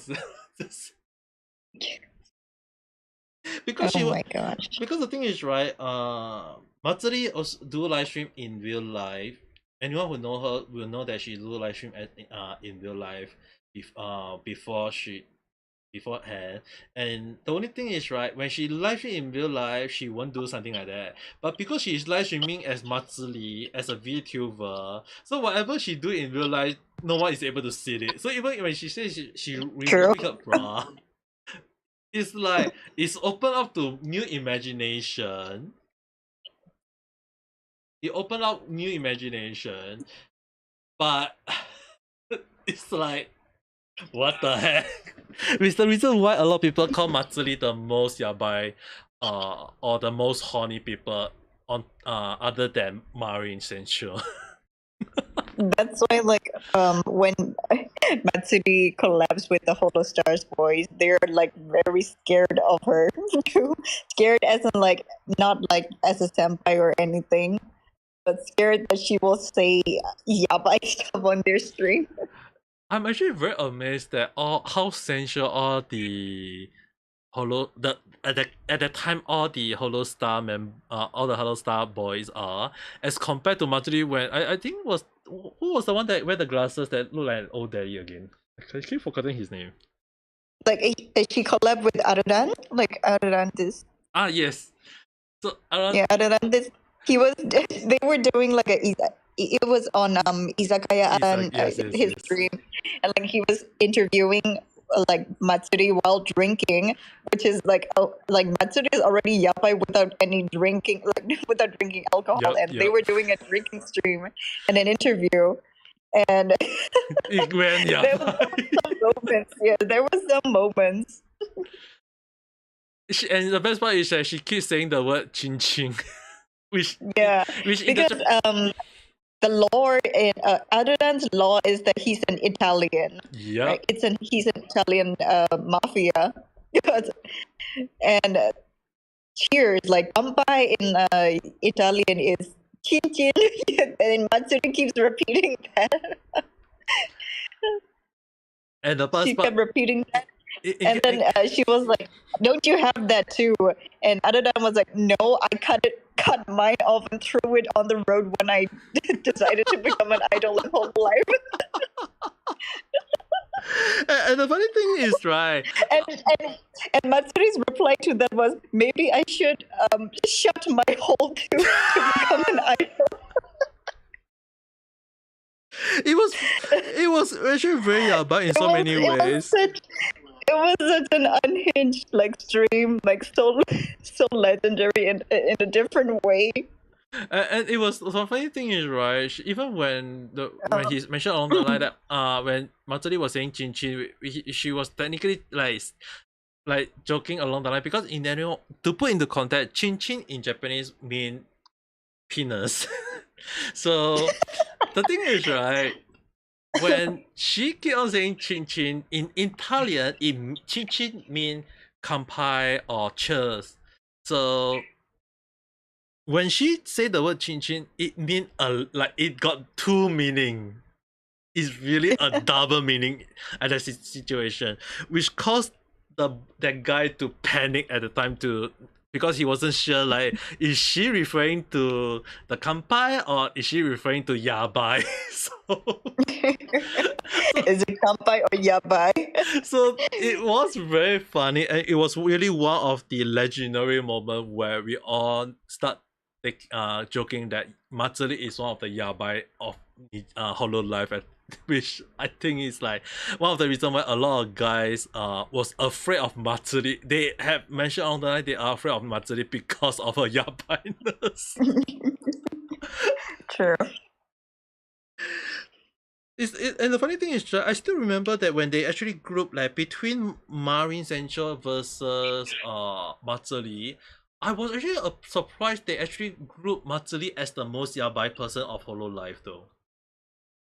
Well, for Marin Tencho, like she is yabai, but she knows her limits, you know? Yeah.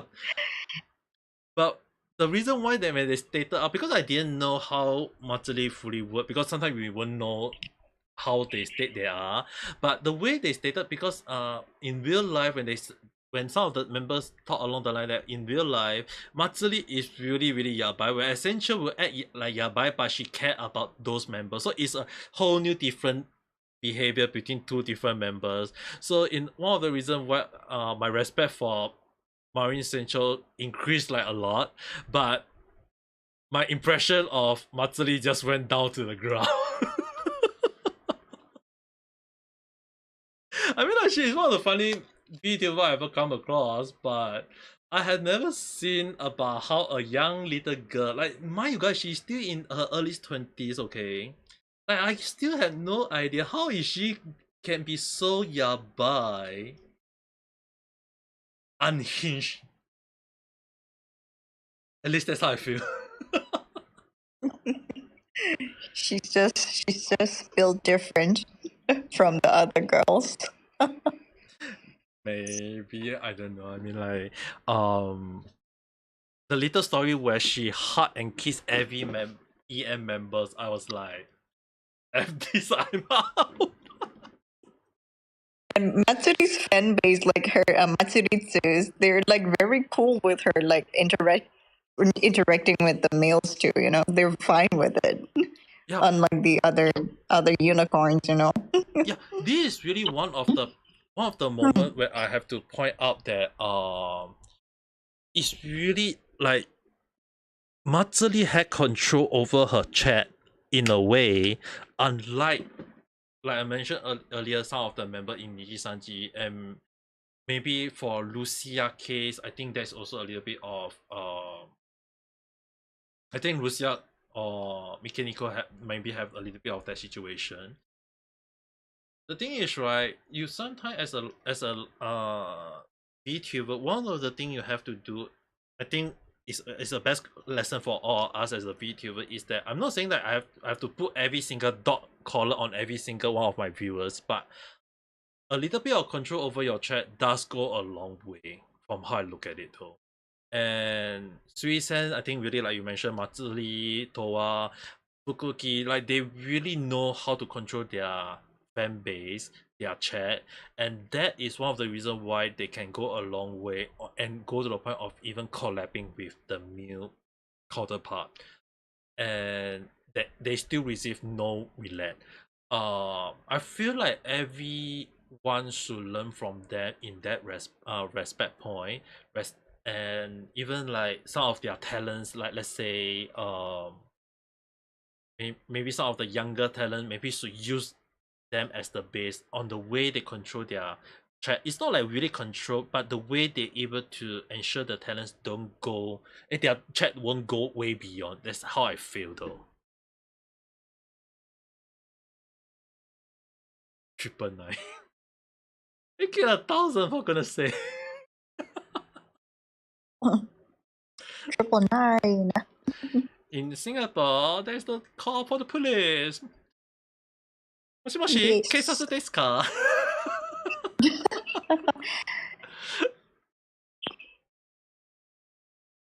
But yeah, oh my god, it's already nearing gonna be 3 p.m. soon. I think I should stop. It's time for you to go to bed, Gigi. Yeah, there's so many to go to sleep. Oh, It's very, very late. All right. I have to thank you, Roxanne, for coming in. Kind of on the like sudden notice. Of course. I do. It's alright. Yeah. I had fun. Yeah, I have fun too, because it's not always you get to talk about a topic easily. That easily though, and especially like the situation is not a lot of people follow up to on hand. I mean, like Andy-san right on YouTube do follow on every single thing. I have to get like most of my chat credit for able to catch on to the latest news. But on reality side, sometimes I have to like explain some of the situation. So I was actually pretty surprised that Wee-san was even knew about the latest situation. So I guess that the Doki bird situation really got a lot of eyes onto them. That's how I feel. Yeah, true. But on the other hand, I still have to be grateful because you know more than me. At least I was like, I mean, I have been following VTubers for a while. yeah, which is the reason why at the earlier. Even though I'm not a VTuber myself. No, the thing is, right, because I knew you know a lot of those, so that's why I was like, I need your input. I was like, I need someone more input on who know more than me, because I call myself a HoloLive appreciator. It doesn't mean that I know every single thing, because sometimes when you follow too many, you can forget about some other stuff. So like if anyone like asks me who is my favorite HoloStar members, I will just say Robelu and Olga. And Olga. That is everyone's answer. That is everyone's answer if they're asked who Yeah, their Robelu is favorite definitely member number one. sources. But if anyone asks me other than Robelu, I will say Olga. Olga, he is also quite base from how I feel, and he's really one of every member that I know. He always give a very good advice or very fair good of warning, and I feel like he is really one of the underappreciated members of HoloStar. That's how I feel personally. Like if you're new to HoloStars, you know, Olga is a very good streamer to start off with, because he's a very comfortable streamer. He's a comfort streamer. He's like a night in Japan. That is, like, he always does like night streams, like night Satsudan sessions and stuff like that. They're always very comfy to watch. And although I think it's fair to share now that Olga is a little bit of inspiration for me, to one of the reasons why I started to do mostly night stream, as well as as well as tend to be doing a little bit of chilling streaming, like just chit chatting at time, or kind of like just or even play game chillingly. It's like it's one of the inspiration, because when I saw it's like I was like, hey, if he can do something like that, why can't I? I don't need to like just keep on using weird voice, using weird accent, using weird thing to stream every single time. I mean, like it will hurt my voice in the long run. If I can just use my normal voice, stream peacefully, I mean, like why not? So Olga is really one of the person, one of the my inspiration, one of the people who inspired me to do something that what I'm doing right now. I mean, like if anyone who know me in the past would definitely know that I always taking the weird action ever, but it doesn't.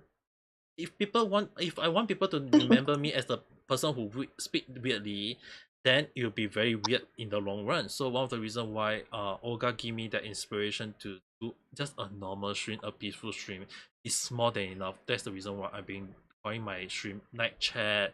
I've been chilling and just relaxing all the time in my live stream because he is really one of the people that I admired. That's how I feel though.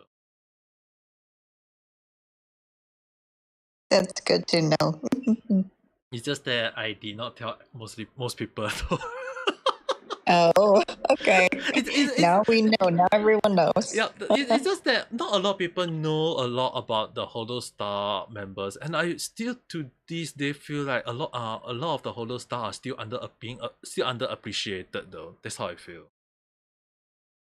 Like people know, even if people know of Holo Stars, they don't know who the members are. You know, they have heard about Holo Stars because, you know, they're still affiliated with Hololive production.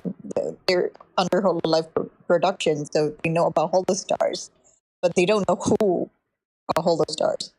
Yeah. That's why, like when like recently, like CR did like a VCR Rust and like the GTA stuff, like collab with like many VTubers and like streamers, and like Roberu, like Gamma, and like many Holostars members like joined that VCR thing, Yep. and they didn't. They were like, "Oh, like your name is Gamma. Your name, like, well, what do you do for a living?" And they asked him, and he's like, "Oh, I am a part of Holostars." And they were like, "Oh my gosh, you are Holostars!" And they were like surprised. Yeah. They didn't know who Gamma was until he said he's a Holostar, and they started like respecting him. Yeah, it was kind of funny. Oh my gosh, it's a Holostar. Yeah, it was kind of funny, like a awkward moment at the for a short while. It was very awkward. But the way they kind of later broke the ice is really funny. But then again, I think we don't want to talk too much. Maybe tomorrow we can discuss more on that. But Okay, sure. but I think we do agree that for anyone who really want to start onto the Holostar train, I think the best two streamer that we can recommend at the point of this time is that number one is if you want to go for the popular one, it would be Robelu-san. If not, Olga is really one of the best recommendation to go for. If you Absolutely. because Yes. these two is really one of the best two recommendation I can go for. Although I would And recommend. if you're like, you know, because still like Hololive Production is an idol company, and if you want to look for like singing streams, it's good to start with Rika and Izuru. Izuru is also one of the best Yes. singer. His voice Yes, is really nice. those two are like very good at playing guitar and singing at the same time. So yeah, make sure to catch their singing streams. Yes. Yeah, if not, check out every single talents of Holostar and give Yeah. them a little bit of appreciation because they do deserve a lot of love. I feel like they are still underappreciated even till now. Yeah, start with clips, like English sub clips, and then you'll be able to find like who you vibe with, you know. Yeah. Just look for clips, compilations of the boys, you know. Yeah. there is a lot of funny moment. Just slowly find Yes, yes. But you don't run out of like funny moments. But spoiler ahead, most of them are always Robelu for some reason. Hololive Production is a comedy company. It's not They're an not idol an idol company. company. Definitely not idol company. Not an idol. They're comedians. And their face of, I mean, like, I feel like if we say it's a comedy idol, I feel like if if their gorgeous Sora-san is right in front of me, I think I'll be like, she will definitely say, Tekitane.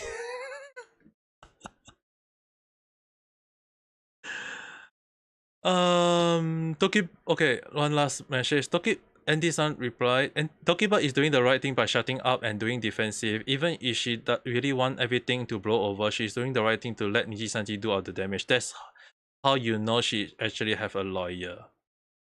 Yes, I do agree on that. The funny thing I would just say that sometimes a very bad liar will implode very easily because the contradiction in their own story in their own life had really start to I believe a lot of people start to pick on that, and it's really getting worse and worse. It's just we'll see how it goes. Tomorrow maybe we'll see more on maybe Force ID video. Kyo-san maybe I mean like Kyo-san and Force ID will be talking about it. Hero Hill and the others maybe even Rest Day Days may even talk about it. It's really gotten very worse. We will see how their video will go before I give my take on random chat maybe again tomorrow. So I don't know. But I will probably give one more take on that. We'll see how it goes first. But it's already pretty late on for me already. It's 3:05 a.m. It's very late. I'm not sure whether to Roseheim still want to do your own stream later. No, I'm not sure about that though. Well, if you do, I hope you have a fun stream. But with that being said, everyone, thanks for visiting, especially a sudden guest, Rosan. お邪魔しました。いや、こちらこそありがとうございました。And with that being said, everyone, don't forget to press the like button and subscribe if you have not. We will talk again at the next video live stream. And everyone, and also in reality who is still around, thank you and good night. Bye bye YouTube. Bye bye. Bye bye. Have a good night. おやすみなさい。お疲れ様です。Bye bye. Good night.